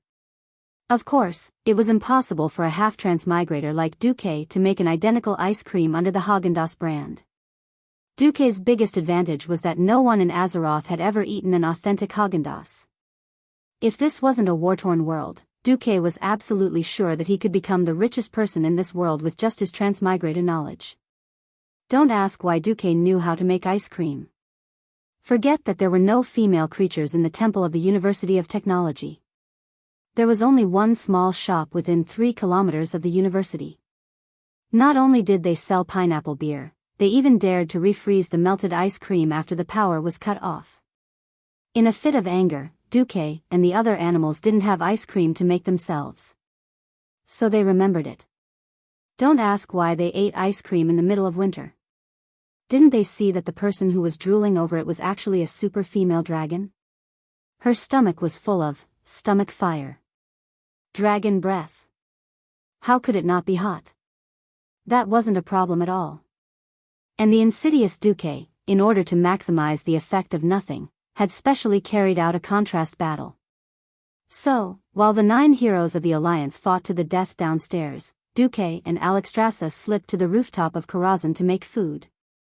After a few teleportations, Duque got what he wanted. After Prince Malchezer knelt, the rooftop of Karazhan was empty. The queen sat cross-legged on the fence, looking left and right, smelling the increasingly rich fragrance in the air. She was so moved that she was about to cry. On the left was a whole roast cow. The red dragon had eaten roast beef quite a bit. Duque's method was more authentic. After removing the internal organs and peeling off the skin, Duque used hands of magic to fix the cow's body on a special iron frame and then put various spices into the cow's body. Well, ever since he made mustard, Duque had invested at least 100,000 gold coins in seasoning. He didn't have cumin anymore, but he still found a lot of similar things. He spread the seasoning paste evenly over the cow's body and used only a dozen hands of magic to carry the iron frame to a special pit for roasting the cow. The pit that was specially made for roasting the whole cow looked like a tin can. It was built with bricks and was about 4 meters long, 2 meters wide, and 2 meters deep. The cow was placed in the pit, and at the bottom of the pit was a blazing charcoal fire. As long as the beef was roasted over a charcoal fire for a few hours, the color of the beef would slowly turn golden. The golden color signified a bountiful harvest, which meant that the whole beef was cooked. Duque had asked Alexstrasza if she could wait. The queen said, "It's fine. I have plenty of time." For a dragon that had lived for more than 20,000 years, what she lacked most wasn't time, but new things. Duque suddenly realized that the gadgets he brought from Earth that couldn't be found in this world could be very attractive to these guys who had almost infinite lives. Fine. The food supplier, Duque, went back to work. Since it was fake Häagen-Dazs ice cream, simple ice cream couldn't satisfy the queen, or to be more precise, Duque's appetite. What Duque was going to make was red bean ice cream. He asked the system elf to pick out the impurities in the red beans with hands of magic and rinse the pebbles. Soak the red beans in cold water for 1 hour, add water, and cook the red beans using the method of boiling the water 3 times and braising 3 times, boil the water 3 times, then turn off the heat and simmer for half an hour, repeat 3 times. At the same time, he broke the eggs into a small basin. He couldn't find a beater in a hurry, but it wasn't a problem for Duque. He simply rotated the hands of magic in the basin at a high speed. When the color became slightly lighter, it was a success. While beating the eggs, Duque slowly added milk and sugar and stirred. Duke and Alexstrasza slowly heated it up with a low flame, chatting about trivial matters as they heated and stirred the semi-finished products. When the pot was boiling, Duque added corn flour. Unfortunately, there was no cornstarch in this world. Duque really didn't know how to make it, so he could only replace it with ground corn flour. However, it wouldn't be a problem to fool people, no, dragons. He added the corn flour and stirred it until it was uniform. He heated it again. This time, it was more viscous. He heated it slowly with a low fire and put it into a container. Usually, what followed was a long cool down. Normally, it would take about 4 to 5 hours to freeze. Unfortunately, when Duque saw this dragon queen, who was obviously a glutton, gulping down her saliva every minute, Duque resigned himself to his fate and used magic to improve it. The great radiant moon mage Duque used his unparalleled control of magic to speed up the cooling of the ice cream as much as possible without damaging its quality. It was the same with the roast beef. About half an hour later, when the roast beef and the ice cream were almost done at the same time, Muradin and the other 8 arrived on the roof under Khadgar's lead. Yo! Duque! Those 2 monsters aren't bad. We've learned something new. Muradin's loud voice reached them before he even reached the roof. Oh, my rock ancestor. What is this fragrance? Then, everyone heard a sweet female voice. Hey, Duque, give it to me, can you give it to me? I beg you, hurry up and give it to me, I can't take it anymore. Any man who heard that sorrowful voice would feel their bones go numb. If it had been anywhere else, Aurelia might have been annoyed. Unfortunately, after smelling that rich fragrance, the Windrunner sisters had fallen. The group of fellows charged forward at the speed of a charge. No, that bastard Muradin used the warrior's charge skill. Mine. Mine. It's all mine. What did dwarves love the most? Delicious food and good wine. Not just that bastard Muradin, even the other heroes who had experienced a tough battle were tempted by the situation before them. Although no one was injured, they had expended a lot of stamina and energy. What could be more surprising than a delicious roast beef and mysterious ice cream after a victory? The group first pounced on the golden roast beef. Then, when they realized that the great red dragon queen was eating the roast beef without a care in the world, she scooped up a spoonful of ice cream. Everyone's expression changed. That's right, roast meat with ice cream was a bit ridiculous, but these country bumpkins in the food desert of Azeroth had never seen it before.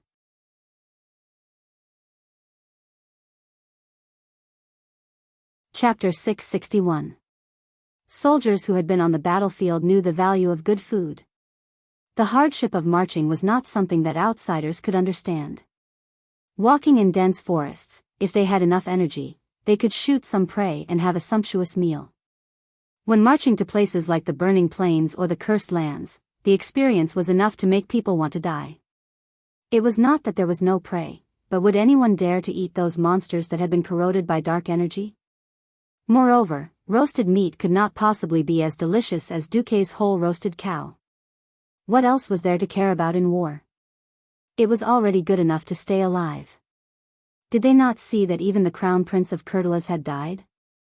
Other than the Dalajan's pharaoh who could not sleep well, eat well, and would not work if their babies were not happy, the entire alliance, from soldiers to generals, did not care so much. But this did not mean that they had no need for good food. Kings and nobles would carry spices in private.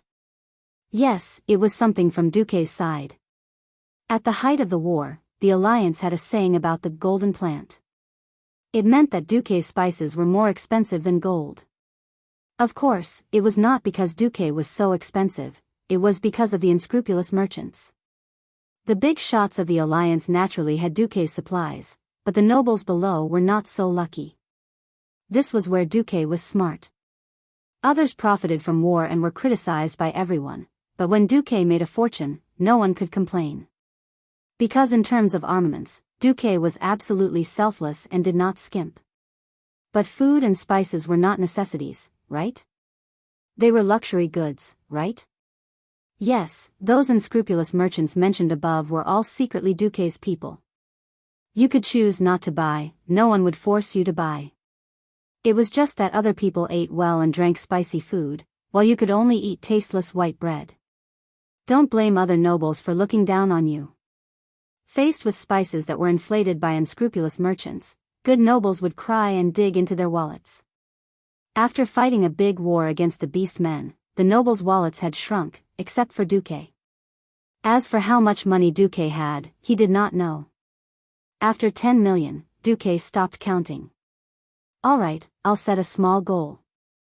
Before Zol arrives, I'll earn 100 million from him first. At this time, because Karazhan had isolated part of the space, there was no cold wind blowing in, so it became a very pleasant thing. The group of heroes ate barbecued meat, drank wine, and looked at the beauties eating ice cream in the middle of the ice and snow. Actually, Duque's ice cream wasn't that amazing. According to his standards, it was about 60% of the original version. The fragrance of the milk was enough, and the taste of the red beans was also not bad. The white sugar added was not refined enough, but it was still passable. The biggest difference was the smoothness of the ice cream. The enjoyment of top-notch ice cream wasn't something that Duque's imitation could compare to. However, the ladies didn't know. They only knew that the snow that they had seen a lot of could also become a delicacy after being condensed. One by one, the top beauties in Azeroth stretched out their soft lilac tongues and licked the ice cream without being taught. The scene was really pleasing to the eye. Accompanied by the white, half-melted ice cream, the seductive little tongue faintly swam between their bright red lips. Because even Alexstrasza's human form was based on the template of the High Elves, everyone saw the 4 elven beauties squinting their long and charming phoenix eyes, stretching their eyebrows that were longer than humans, and enjoying the delicacy. If they didn't know that this had nothing to do with flirting, anyone would mistake it for some kind of temptation or invitation. The men weren't too interested in ice cream. They recognized it as a delicacy, but they were more interested in the roast beef. Muradin and the 2 paladins were eating meat and drinking wine, while Benedictus chatted with Theon from time to time. Edwin and Ronan were both Duque's subordinates, and the 2 tactfully went to the side to chat. Only Duque, the 3 Windrunner sisters, and the Red Dragon Queen were left together. Duque didn't have that many scruples. One was the golden thigh of the dragons that he had to maintain a good relationship with, 2 were his own women, and Servanas, who was both his sister-in-law and sister-in-law. Duque didn't mind. Unlike the foodie Alexstrasza, Aurelia seemed to be a bit upset that Duque didn't bring out such delicious food earlier. When it came to food, Aurelia gave in to the queen, but her words made the queen choke. It's fine, your majesty, eat more. I'm by Duque's side anyway. When we sisters want it, Duque can make it for us. The queen's eyes were plaintive. Sasha, on the other hand, didn't pay any attention. Seeing Duque looking at her, Sasha returned a slightly seductive look. She glanced at Duque in a seemingly calm but flirtatious manner, then gently licked the ice cream on her seductive red lips. She narrowed her eyes slightly and began to concentrate on melting the ice cream in her mouth bit by bit. Servanas was extremely conflicted. She looked at Duque, who was both her brother-in-law and her brother-in-law. He wasn't particularly good at fighting, but every time he did something earth-shattering. At the age of 17, he led the entire alliance and won one great battle after another. Not long after he killed Nesario, he came to borrow the Red Dragon Queen's hand to kill a greater demon. If she really wanted to choose a man who was not inferior to Duque, she really couldn't find one. However, as the most rebellious of the Windrunner's sisters, Servanas was disdainful of her third sister's private proposal to get close to Duque. Humph. I'd rather be single than make do. This ha something root ice cream is really delicious. On the other side, the queen had already turned her resentment into appetite. Or perhaps, her taste buds had already been destroyed by the terrible taste of raw meat and tasteless barbecue for 10,000 years. She was already overjoyed when she sneaked into Rotterdam last time. Now that she was eating this delicious food, she was so happy that she cried. Woo woo. It's so delicious. I've lived for more than 20,000 years, and this is the first time I've eaten something so delicious. Woo woo, the queen had actually learned the master-level ice cream eating godly skill. It wasn't just her exquisite ice cream eating skills, but also the intoxicated expression on her face as if she was about to orgasm. It gave Duque a strange sense of comfort. Perhaps every chef hoped that their customers could truly enjoy the fruits of their labor. This wasn't some kind of acting. Duque had once seen a set of Spirit of Drugs, oh, no, Spirit of Halberd Eating, manga. The women in it would feel numb all over when they ate something delicious. At that time, Duque thought it was exaggerated. He didn't think that he would actually see it in real life now. This wasn't acting. The intoxicated expression of the beauties in front of him was the truest reflection of their feelings. Suddenly, a system notification appeared. Congratulations, host. Your reputation in the Dragon Slumber Shrine is now, worship. Ha.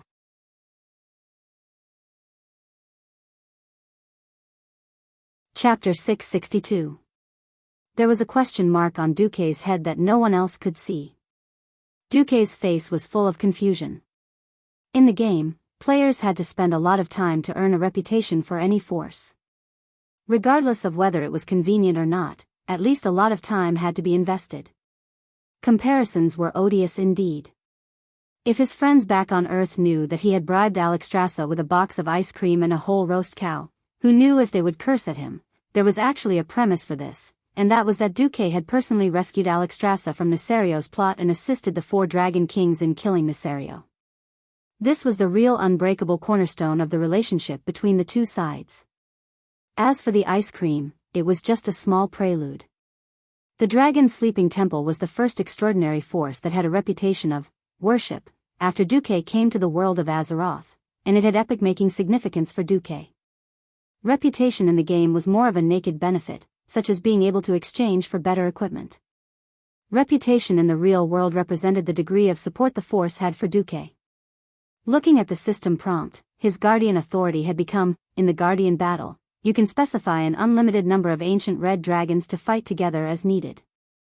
The blue dragons, green dragons, and bronze dragons will definitely respond to your reasonable call. Duque began to understand the significance of the reputation of worship. Reputation of worship meant that the force had already sacrificed themselves for him without any hesitation. Just like before, after the reputation of worship, in Stormwind City, Lang did not even mind Duque drawing out the territory of Stormwind to establish his own country. The soldiers and people were willing to share half with Duque. What's more, after Duque made it clear that he only wanted to be a Grand Duke and guard the borders of Stormwind and Azeroth, Lang was even more willing to contribute money and strength. If he could give a gold coin, he would never be short of anything. It was the same for the Dragon's Sleeping Temple now. As long as the Dragon's Sleeping Temple identified a force as the enemy of Azeroth, they would definitely be able to attract the Dragon Clan's reinforcements. Looking at the other forces, Duque suddenly felt that he was doing quite well in Azeroth. The ones that accumulated worship were Stormwind City, Iron Furnace Fort, Rapid Stream Fort, and Dragon Slumber Temple. Reverence, Kull, Tiras, Nomarigan, and Eagle Nest Mountain. The other kingdoms were basically respectful. Only Rotterdam and Kuel Salis were indifferent. Lordaeron was defeated because Duque had repeatedly slapped Tarinas in the face. As for Kuel Salis, Duque had poached his 3 strongest ranger generals. Qul Salus was already giving Qul Salus face by not falling out with Duque. Duque only had one question at the moment. Was the Calamity Troop an enemy in the eyes of the dragon tribe? When Duque asked about the queen tilted her head and reluctantly stopped talking. Well, there are rarely any foreign races or fallen humans with demonic powers. Actually, it depends on how dangerous the target is. In our definition, there are only two groups of absolute enemies, excluding the fallen Nesario. One is the demons of the Burning Legion, and the other is the most powerful subordinates of the ancient god of Azeroth. Oh. The rest will have to be determined by a meeting. You know, unless it is a very urgent situation, I have the right to order an emergency meeting. Otherwise, it will be very troublesome to wait for those guys who are often asleep or not doing proper work. Alexstrasza shrugged. The next second, she found that a small piece of ice cream had fallen. The queen stuck out her tongue in an attempt to save the ice cream, but accidentally let the ice cream fall into the dragon's valley in her breastplate. Without the restraint that a human lady should have, the queen actually pinched the ice cream out with 2 fingers and put it back into her mouth. Well, she even sucked on her fingers. Watching the half-melted ice cream drip down the dragon's peak into the deep valley, Duque hurriedly turned his head and silently chanted a spell in his heart. That thing is a dragon. That thing is a dragon. Eating ice cream with barbecued meat was just a small interlude. What made everyone the happiest was that they had foiled another conspiracy of the Burning Legion without any losses on their side. Duque had recovered the entire Karazhan Mage Tower, and the heroes had obtained a lot of epic equipment. For example, Edwin had obtained an epic one-handed sword, Grudge, and a pair of Lurker's leg guards. Benedict had obtained Penance's trousers. Muradin obtained a defense warrior, Amiramus shoulder pads.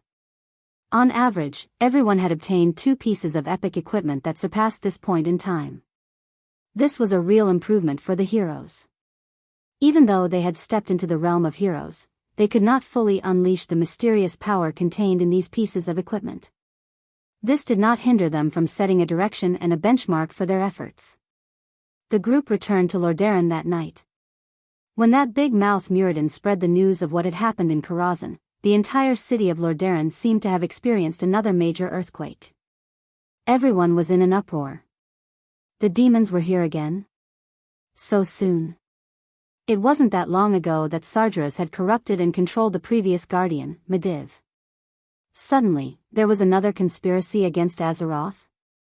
Some of the Ostrich faction had wanted to deny that this was an invasion, thinking that it was a false conspiracy fabricated by Duque. Unfortunately, there were not many people who went to Karazhan this time, but the entire upper echelons of the Alliance were well represented.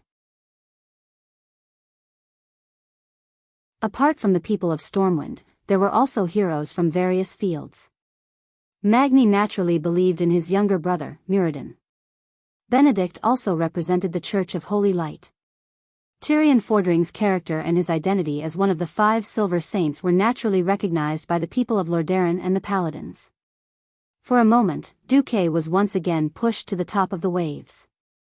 Compared to the previous time when he had assisted the 4 dragon aspects in killing Nesario, killing the commander of the Burning Legion did not seem to stimulate the people's senses. Only the upper echelons of the Alliance knew the significance of Duque's actions. Just as King Lang was preparing to hold another celebratory dinner for Duque, a piece of news made the warm atmosphere in the entire city of Lordaeron disappear without a trace. Wuther came to the state guesthouse in Stormwind.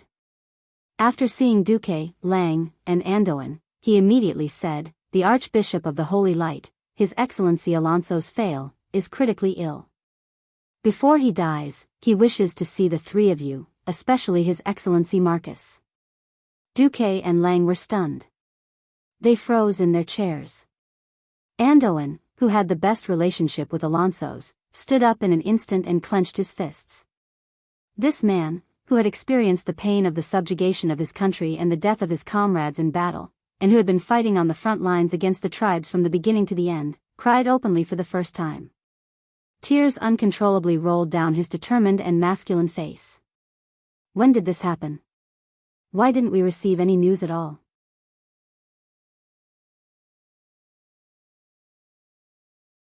Chapter 663. Holy Light Cathedral of Lordaeron. When the orcs invaded the city, the cathedral was lucky enough to escape the flames of war. When the Deathwing almost destroyed the palace, the Holy Light still protected the cathedral. People often said that the glory of the Holy Light would allow the cathedral and the Church of Holy Light to avoid disaster.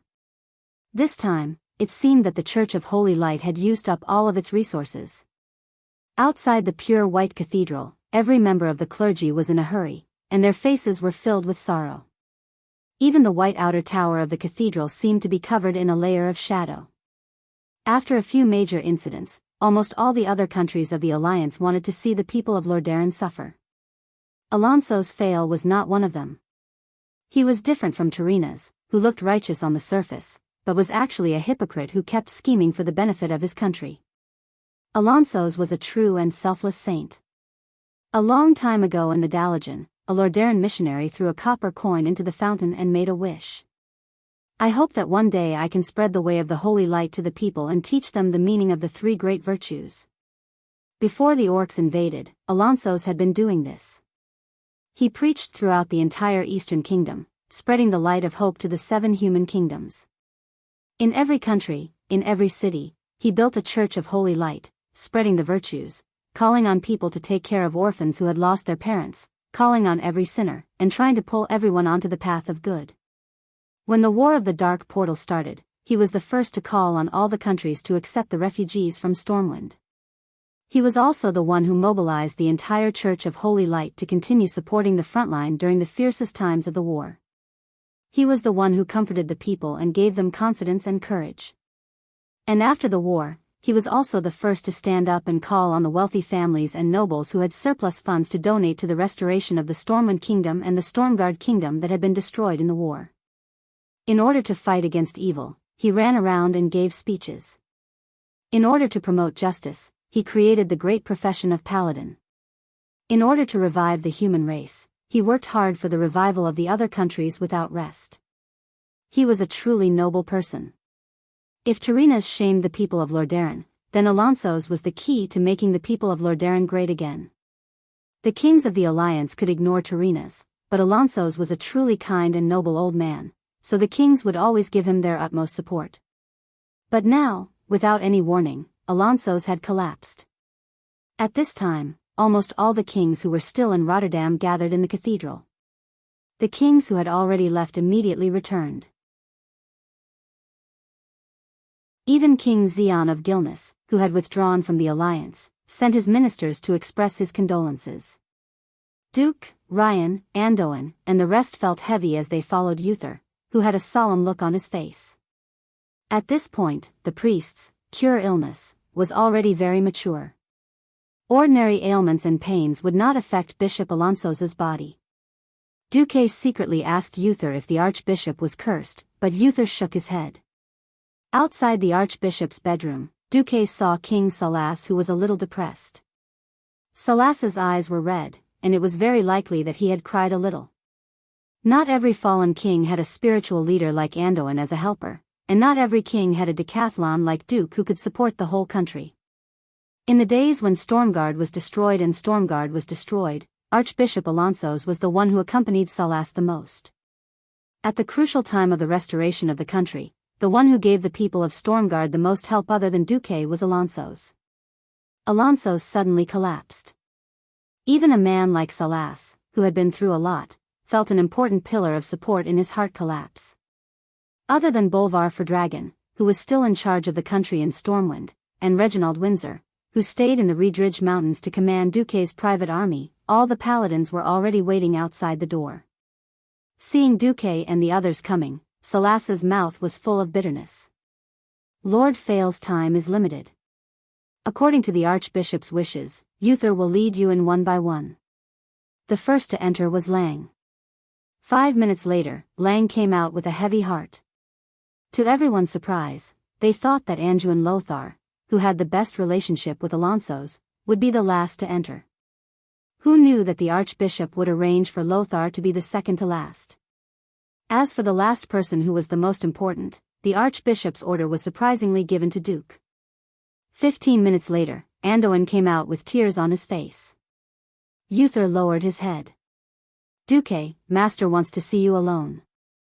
Everyone was extremely shocked. As the eldest disciple of Phael, Uther was the most outstanding and the archbishop was most proud of. His justice and bravery had long surpassed the boundaries of the country. Since the archbishop was critically ill, Uther had been by his side. Basically, every time Phael met with the politicians of the various countries, there would be at least one disciple accompanying him. Generally, it would be Uther, Theon, and Sidan. Now, it was a private meeting. What did Alonsos want to say to Duque? Even a righteous paladin like Uther could not attend? Everyone's curiosity was in their throats. Duque entered. It was a very bright and very simple room. There was no strong smell of medicine as expected, but the room was filled with natural and peaceful faint golden light. Alonso sat upright on the bed. He did not look like a dying person at all. Seeing Duque's shock, Alonsos laughed. I don't look like a dying person, do I? Duque nodded. A person like Alonsos did not need to lie, even if it was a white lie. I used to think that as long as one's heart was pure, the amount of holy light a human body could contain was unlimited. Unfortunately, compared to my soul, my mortal body was the first to succumb, Alonso said with a bitter smile. Let me put it this way.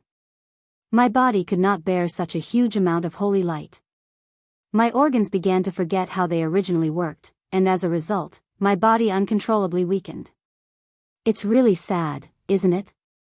An archbishop who was once determined to use holy light to save the world actually died under holy light. The bitter smile on his face became even more intense. Your Excellency, you're asking too much. Humans are not like the Naru, who are creatures made purely of holy light. Naru? A pure holy light creature? Alonso suddenly became curious. Duke suddenly realized that he had let the cat out of the bag. They could not even talk about counterattacking Draenor. The Alliance had not met the Draenei yet, so naturally, they would not know about the Naru. He could only say that he had seen descriptions of such a race in the books of Karazhan, but had not personally witnessed it. Alonso saw through Duque's disguise, but he did not blame Duque. Instead, he said, Duque, are you willing to inherit my will?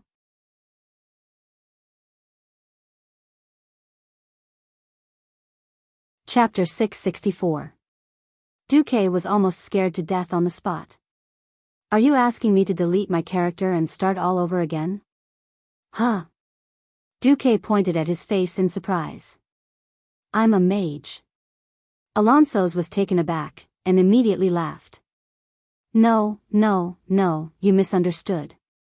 Although I personally created the profession of paladin, it's also because priests and paladins have common characteristics. I don't have the wisdom to cross different power systems to turn a mage into a priest.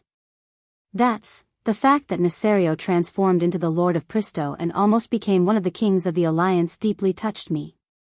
Although this is a part of human nature, it also made me alert. If the important members of the Alliance are corrupted by evil and fall spiritually, the consequences will be devastating. Duque thought to himself, are you a quack too? Did you also foresee the fall of Arthas and Kale? Who knew that Alonso's slap in the face, which was clearly unintentional, made Du's face swell. Archbishop Alonso said directly, actually, the person I'm most worried about is you, Duque. Me? Duque pointed at himself bitterly. Yes. In the entire Alliance, the one I admire the most, but also worry about the most, is you. Duque, is this a compliment or a criticism? Is this a form of flattery? You have the most outstanding military talent since Thoradin the Great. No king, marshal, or general can match your talent in commanding. You are also likely to become the greatest mage in human history. As long as you are given enough time, it is not surprising that you surpass the previous guardian, Medivh. But I found that you have a fatal weakness. Your will is too weak compared to your power. You can even find this? Actually, you're not the only one who has a weakness. Since ancient times, almost all heroes who became famous at a young age have similar weaknesses. They reach the peak of their achievements at a very young age, then lose themselves and their direction in the midst of flowers and applause. They had forgotten their original intentions, forgotten their own hearts. They pursue illusory fame too much, and in the end, they fall. In fact, there are many saints in the Cathedral of Light who have fallen to the devil's minions. No, no, no, I know very well that the Burning Legion will come. I don't have the capital to fall. And the Burning Legion. I don't even love succubi. How can I fall in love with someone with a different style? Completely unaware of Duke's thoughts, Alonso's continued to sigh, I'm not denying your achievements and status. However, if something were to happen to you, the core power of the Alliance, it would be no less than Nesario's attack on the Long Sleep Temple back. For a moment, Duke felt as though 100,000 alpacas were galloping in his heart. Are you trying to say I might become the second Nesario?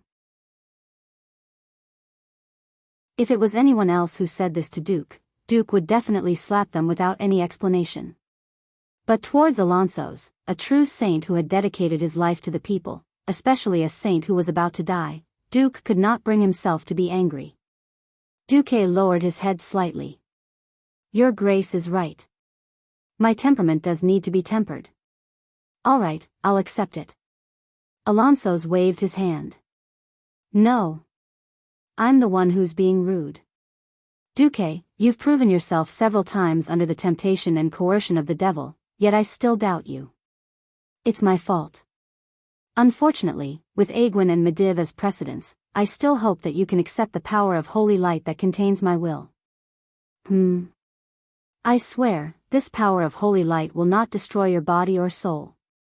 Its only function is to automatically fight back for you when your body and soul are invaded by the devil. I dare not say that I can resist the power of a greater demon, but high-level demons are not a problem. Phew. Duque heaved a sigh of relief. In that case, I have no objections. Actually, I also know that you mages don't like. Wait, you agree? As a preacher who taught people to be kind, Alonso's talent in verbal cannons was undoubtedly top-notch. He was already mentally prepared to guide Duque to be kind no matter what. Because if Duque fell, the Alliance would really be in trouble. Who would have thought that Duque had always been worried about not having enough humanity? Previously, Gul'dan had activated the curse that Sargeras had left on Duque, which had drained a lot of Duque's humanity. Duque had never been able to replenish it. At the end of the day, Duque was still someone who was afraid of death. Fearlessness and whatnot never happened to him. But under external pressure, he was always able to erupt with unprecedented courage at the critical moment. This time, Duque had chosen to accept it because he was also afraid of death. Duque had had enough of the greater demon's curse. That level of curse would not only consume one's life and soul, but even worse was the contamination of one's spirit and will. This was not something that could be withstood with just a firm will. Duque was not Bolvar. When he asked himself if his body was constantly being burned by flames, the first thing he would have to do was to surrender. Chief Shaman of the Burning Legion. Elder, please accept me as your disciple. I don't ask for anything. Just give me 2 coquettish sluts. Oh, no, 2 succubus secretaries. Cough cough. Duque discovered one thing.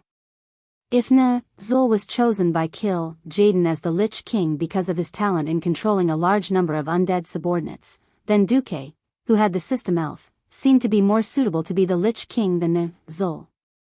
After advancing to a Radiant Moon Archmage, Duque discovered that the upper limit of his control had greatly increased.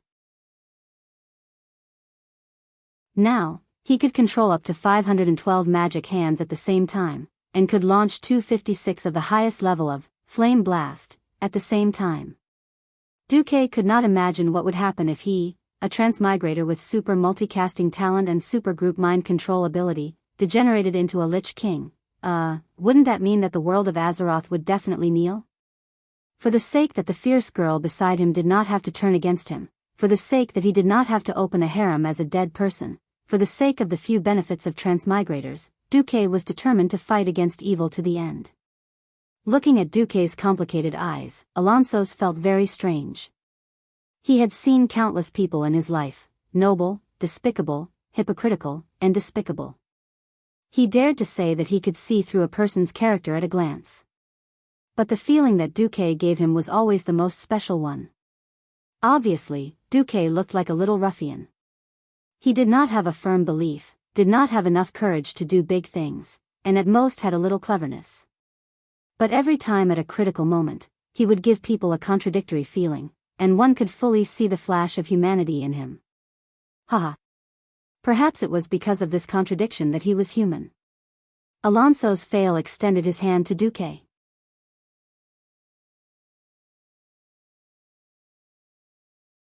Chapter 665. Looking at this kind and noble old man reaching out his skinny hand, Duque had mixed feelings.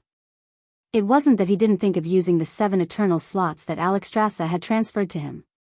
The results of the system scan made him depressed. According to the scan, there is a 98.44% chance that the Archbishop had purged too much evil power, and the accumulated dark power had destroyed his body's acceptance of the power of the holy light. This caused the Archbishop to be unable to bear the excessive power of the holy light in his body, and he self-destructed. Duque sighed deeply, reached out his hand, and gently held Alonso's hand. The gentle holy light came, and it was like the comfort of the warm sun in winter. There was no surging sense of power, and there was no high and mighty majesty. There was only the benevolent faith of an old man who had given his whole life. In the golden holy light, Duque found himself in a trance. His vision became blurry, and the scene in front of him seemed to have traveled through more than 2,000 years, and arrived at the newly established Lordaeron. Countless new human settlements were scattered all over the lush Tirisful glade.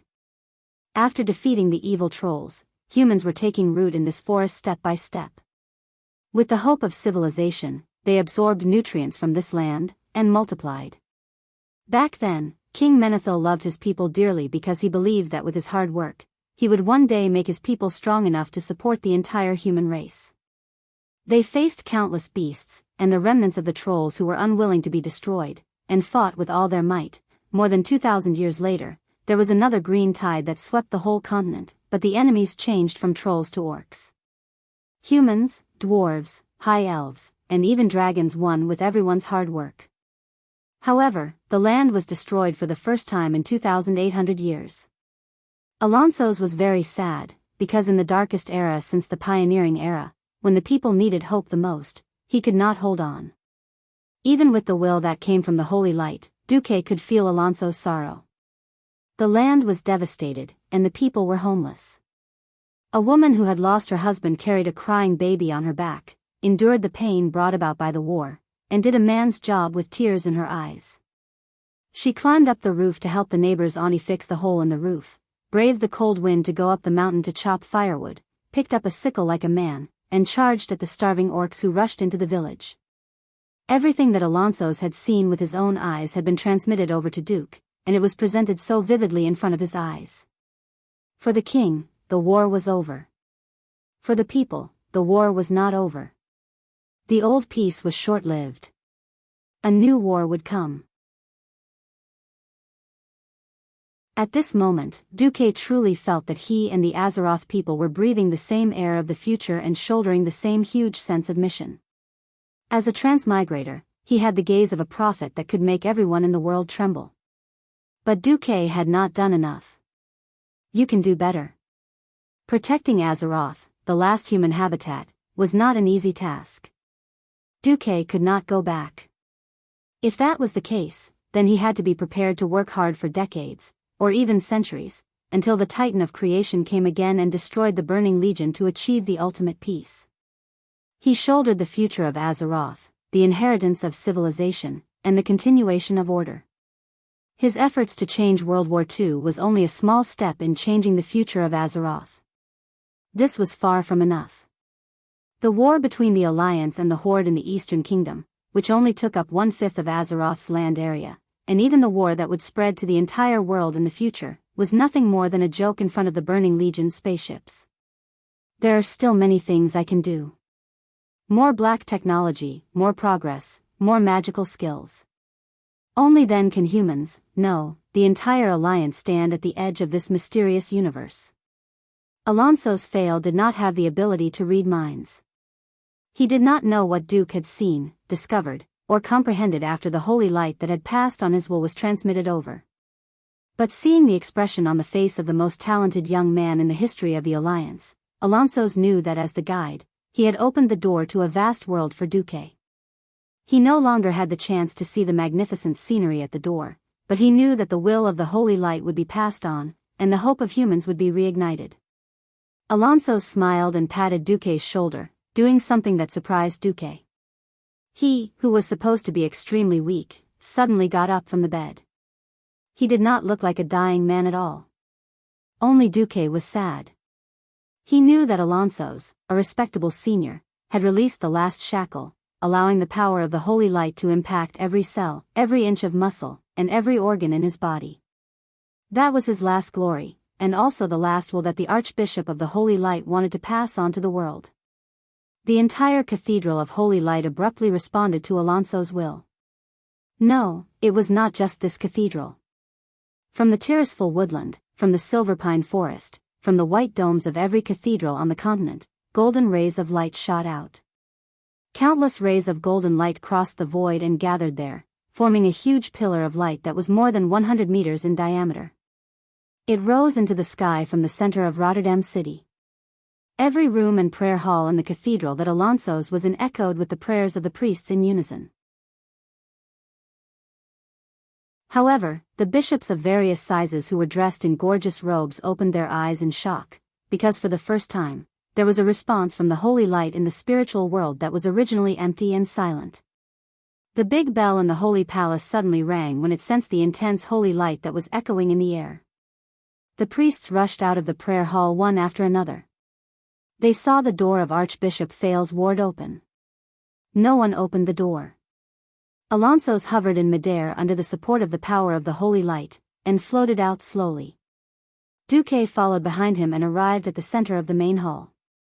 Alonso stood in the void like a god who had descended to the world. Every priest prostrated on the ground consciously. Every holy knight knelt on one knee and placed his right hand on the breastplate on the left side of his chest. Even the king of a country had to bow deeply to show his humility towards the power of the holy light. Alonso smiled and said, "Someone once asked me why I did not appoint the next Archbishop of the Holy Light. At this last moment, I will answer this question." Several bishops who had once tried to fight for power immediately shivered, and subconsciously pressed their foreheads closer to the cold ground.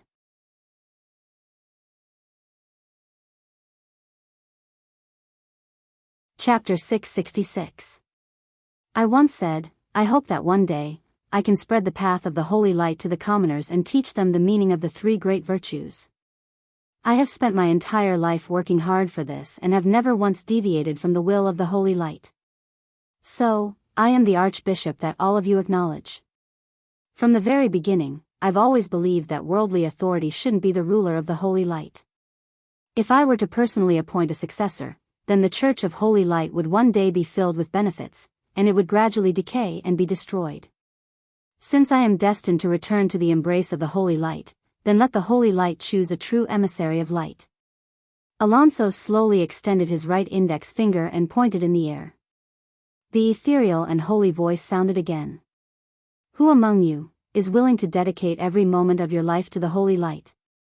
Swear on your soul before the holy light that you will help the weak, save the sick, punish the cruel, uphold justice, and spread the three great virtues for the rest of your life? After a pause, Alonso's continued, "Those who are willing, please step forward." As soon as he finished speaking, the holy light on his body doubled in strength. To the naked eye, this was already a radiance that was more dazzling than the sun. However, none of the people present felt that the holy light was dazzling. Even though it was dazzling, everyone could clearly see every detail on Alonso's body. A regional bishop of the Church of Holy Light who had been fighting for the position of Archbishop wanted to stand up and step forward. However, he was horrified to feel the resistance from the holy light. It was a type of disgust and resistance towards impure things. It was like an evil creature that wanted to call itself a brother of a holy creature but was coldly and mercilessly rejected. It was not that he did not try to sneak in, but he was immediately met with an even greater retaliation from the holy light. Suddenly, a golden holy light rose from his body. The holy light was like a flame that surrounded his body. If he made the slightest movement, he would immediately feel a heart-wrenching pain. He was drenched in sweat and crawled on the ground in fear, not daring to move anymore. Alonso's looked at the regional bishop from Derbyshire with a pitiful gaze before retracting his gaze. The will of the Holy Light was clear. Those who attempted to ascend to the position of Archbishop of Holy Light with selfish desires would be punished severely. Alonso shook his head slightly and said slowly, "The position of an archbishop does not represent authority, nor does it represent glory. On the contrary, it was a sacred duty. This means that the person who ascends to this position will have to shoulder the heavy responsibility of saving the miserable and suffering people from despair. An archbishop is not a savior. He could not save every good soul that was exposed to the butcher knife of the cruel enemy. But the archbishop represents the ultimate beauty and goodness of the world, and represents the last hope of everyone in despair. What right does an ordinary mortal have to recite the archbishop's name in despair? Because of your selfless sacrifice and dedication. Because of all the hard work you've done for the people of the world. You used your own life and soul to set a benchmark for the goodness of the world. To bring hope to billions of lives." At this point, Alonso's voice slowed down. "The Holy Light rejects all impurities.